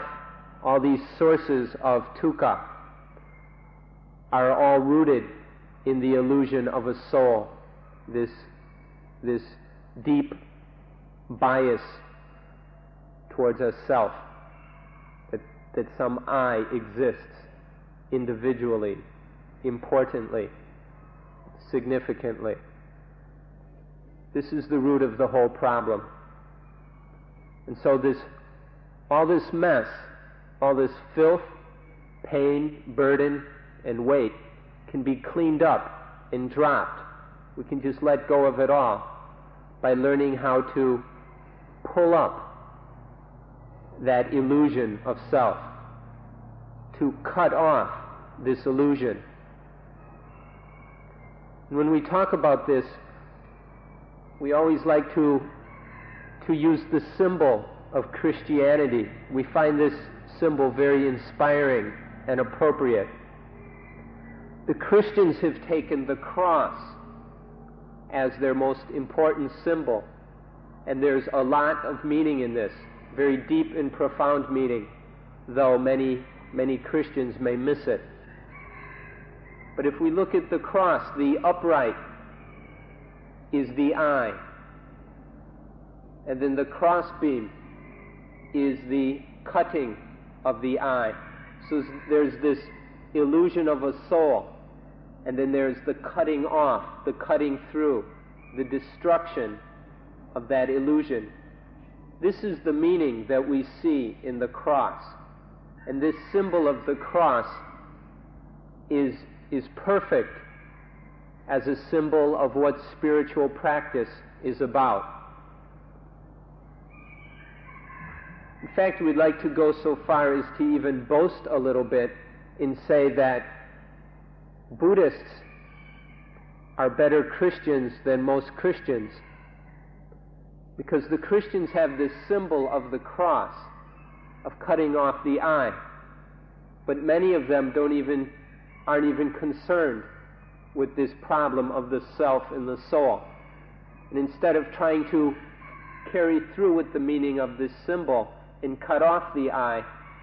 instead we often see Christians strengthening the belief in a soul, building up this illusion of an I. But Buddhists are always trying to cut off and destroy this I. And so we Buddhists are really making use of this symbol. The cutting off of the I, the destruction of the illusion of self. This is how to drop all these burdens, to free the mind of all the dukkha, all the heavy weight, which is making life less than it could be. Cut off the I, use the cross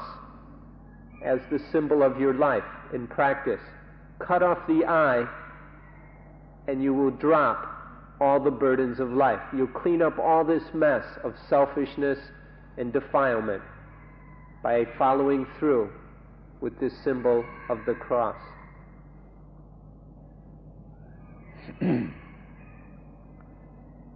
ทีนี้ก็สรุปความทั้งหมดว่าภาระของชีวิตนั่นก็คือชีวิตมันกลายเป็นภาระคำนี้สำคัญที่จะต้องขอให้เข้าใจและจดจำไปด้วยว่าชีวิตกลายเป็นภาระไอ้ตัวชีวิตนั่นเองมันกลายเป็นภาระขอให้มองชีวิตว่ากลายเป็นภาระอย่างไร โดยหลักที่อธิบายในพุทธศาสนานี่ชีวิตของเรานี่ประกอบอยู่ด้วยใจจิตกับกาย mind body ไอ้ body นี่มันมีปัญหามันมีร่างกายหนึ่งเดียวเรียกว่า body แต่ที่เรียกว่าจิตเนี่ยมันมีแยกออกไปได้เป็น4อย่างจิตเมื่อทำหน้าที่รู้สึกเวทนาก็เรียกว่าเวทนาคือจิตที่รู้สึกเวทนาและจิตที่ทำหน้าที่สัญญาจำสำคัญมั่นหมายแล้วก็จิตที่ทำหน้าที่คิดแล้วก็จิตที่ทำหน้าที่ทางตาหูจมูกลิ้นกายใจเพื่อรู้จักอารมณ์นี่เวทนาสัญญาสังขารวิญญาณ4อย่างนี้ท่านพยายามเข้าใจเถอะบางเวลาจิตมันมารู้สึกต่อ feeling อะไรนี่ก็เป็นจิตชนิดหนึ่งบางเวลาจิตมาทำหน้าที่ perceive ทำความสำคัญมั่นหมายจดจำอะไรต่างๆนี่จิตนี่เราเรียกว่าสัญญาบางเวลาจิตมาทำหน้าที่คิดนึกริ่งเราเรียกว่าสังขารแปลว่าคิดขึ้นมาบางทีเวลารู้แจ้งเรียกว่าวิญญาณ consciousness ทางตาหูจมูกลิ้นกายใจ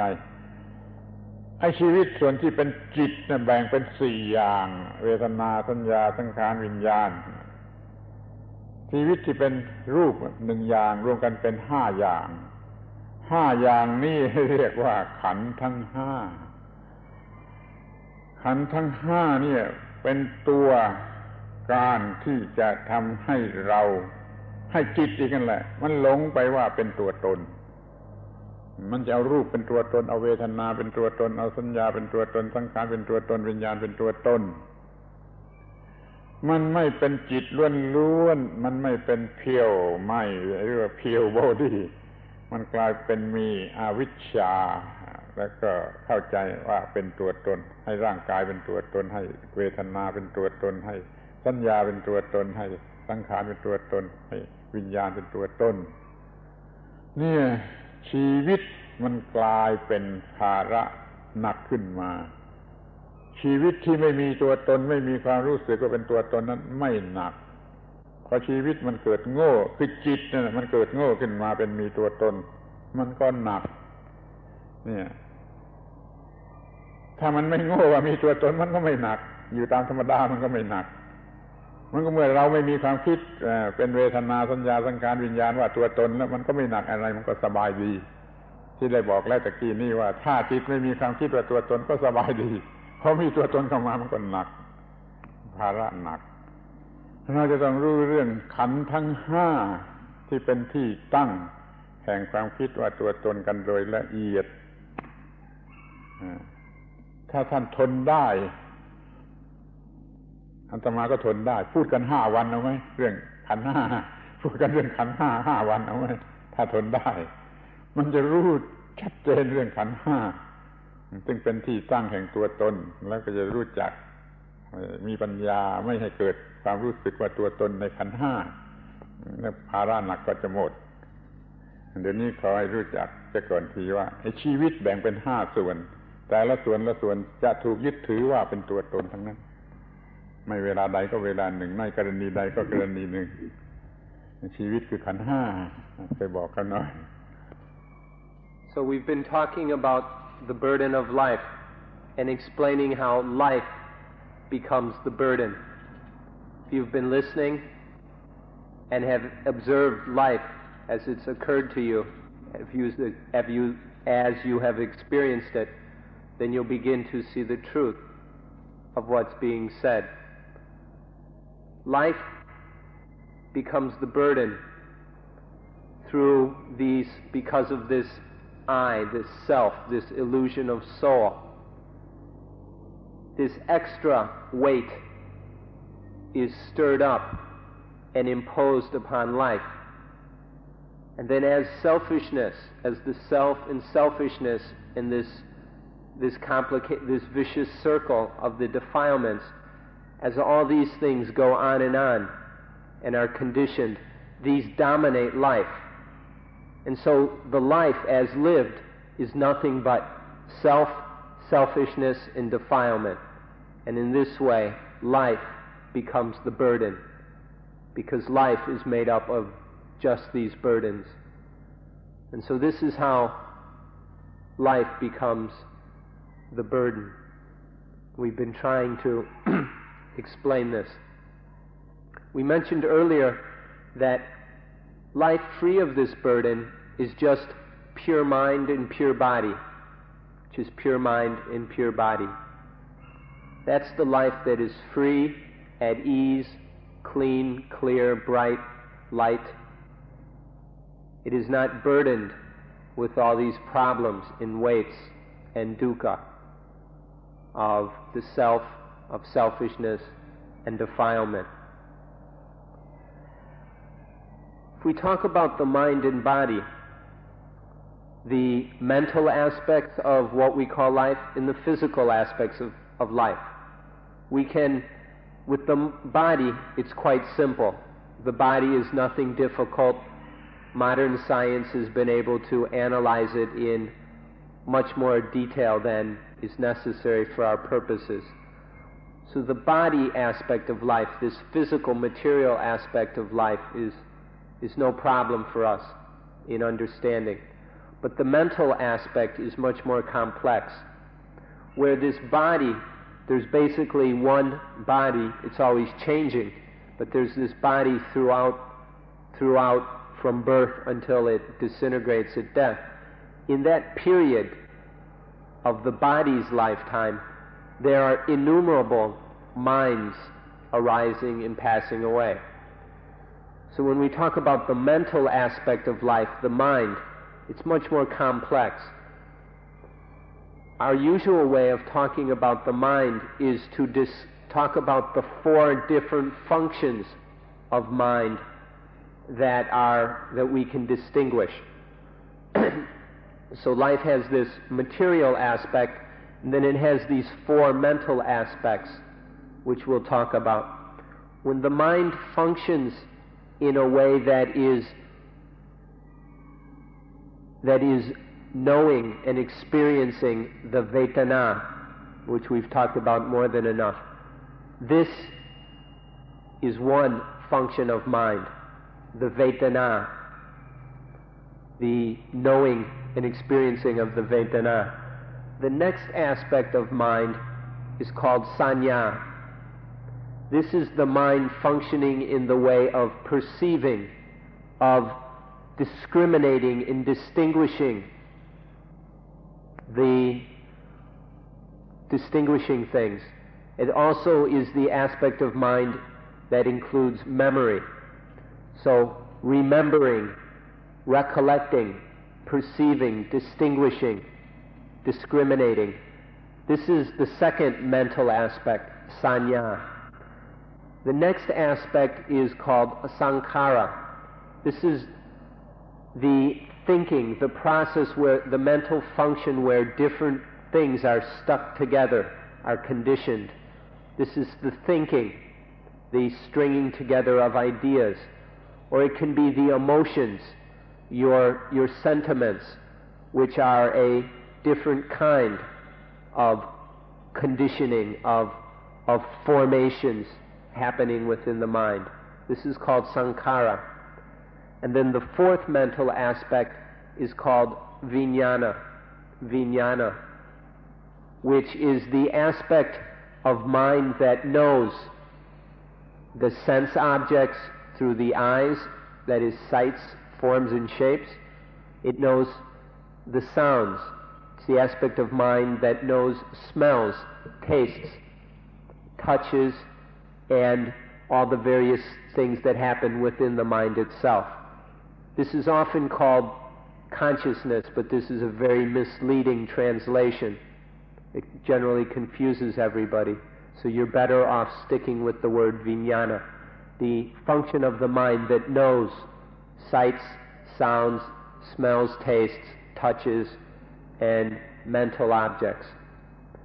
Together, the body and these four mental aspects of life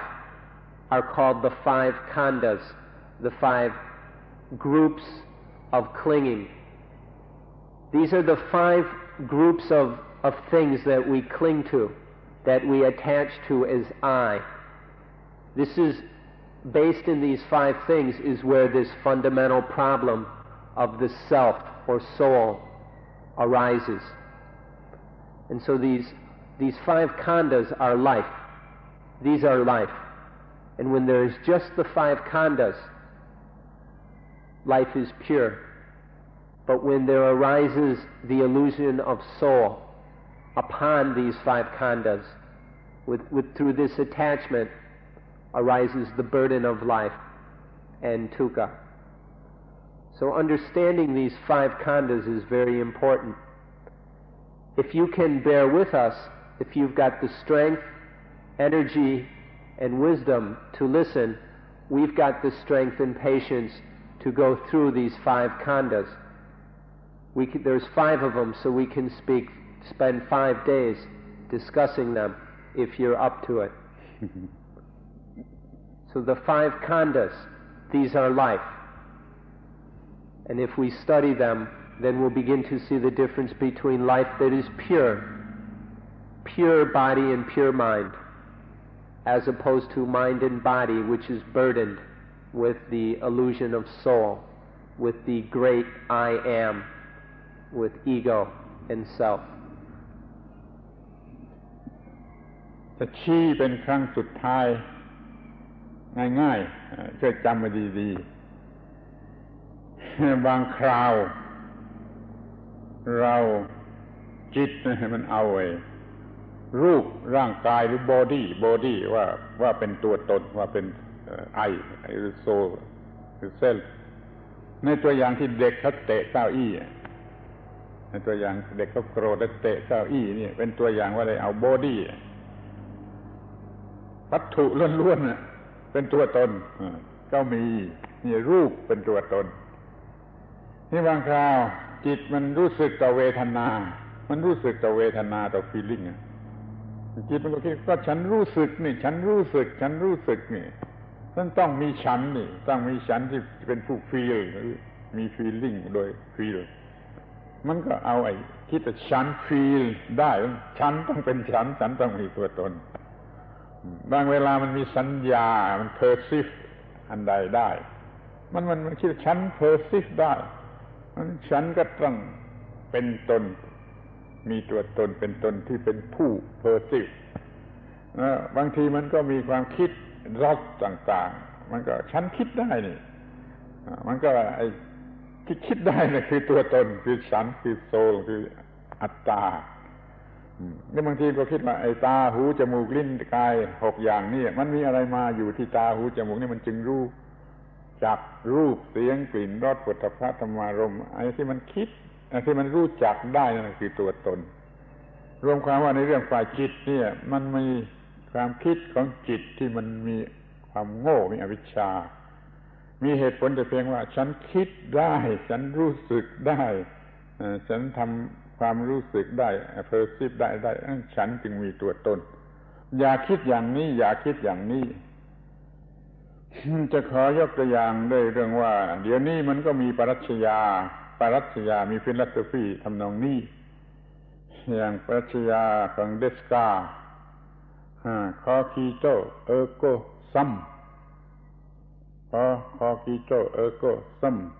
ฉันคิดได้ดังนั้นฉันมีอยู่อย่าเอาอย่างนี้อย่าเอาอย่างนี้มันตรงกันข้ามกับหลักพุทธศาสนาฉันคิดได้ฉันรู้สึกได้นะมันเป็น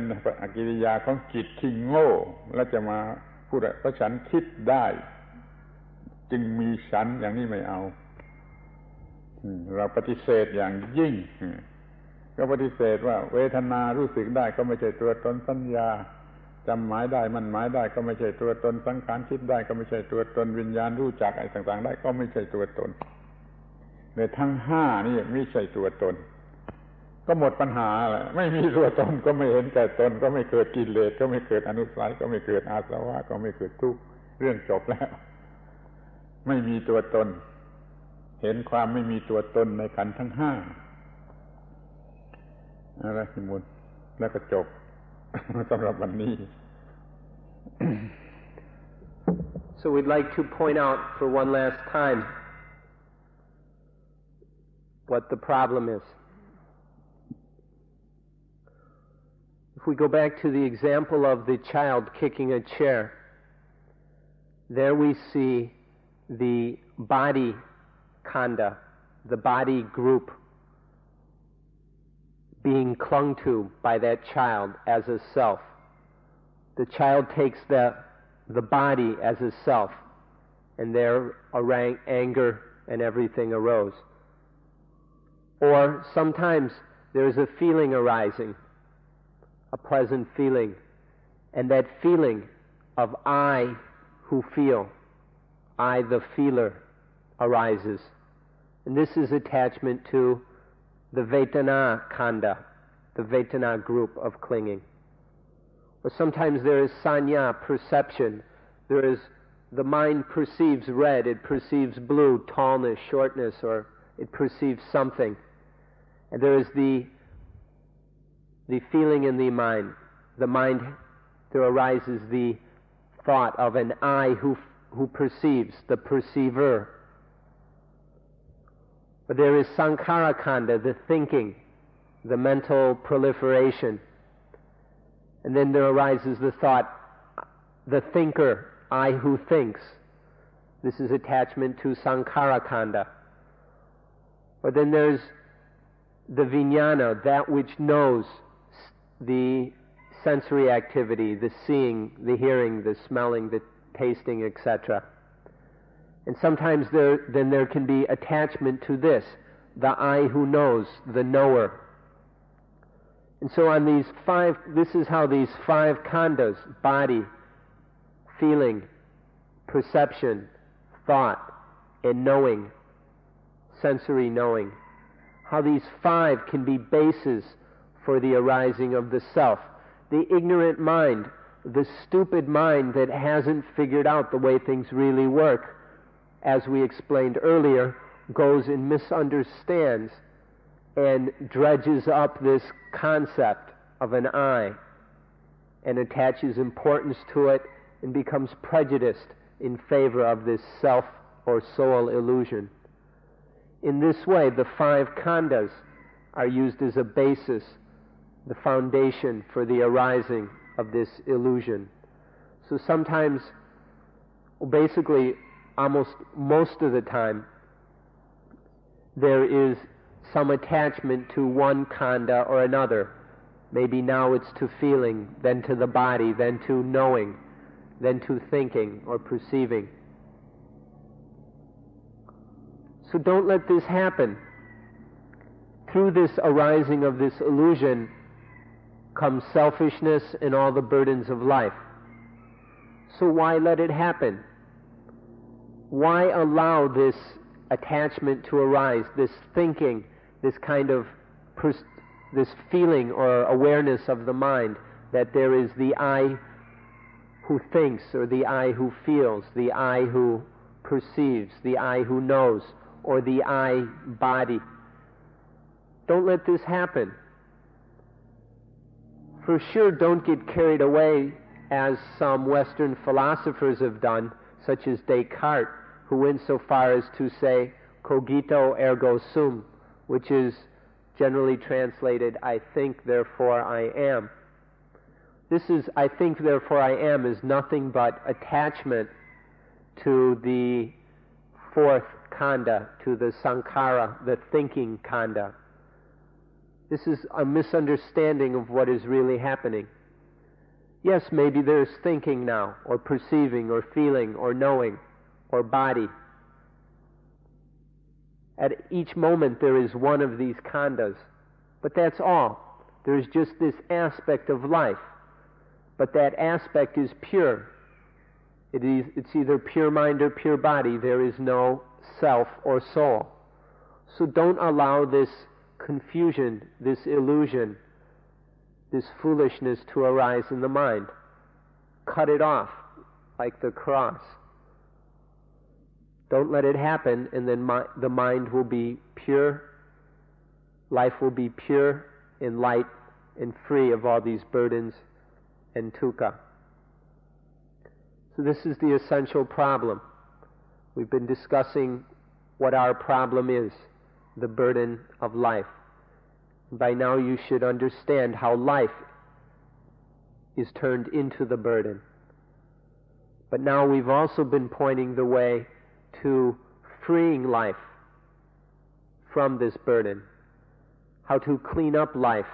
and bring it back to purity, so there's just pure mind and pure body, the pure khandhas that are not attached to as I or mine. That's enough for today. We will end the talk here.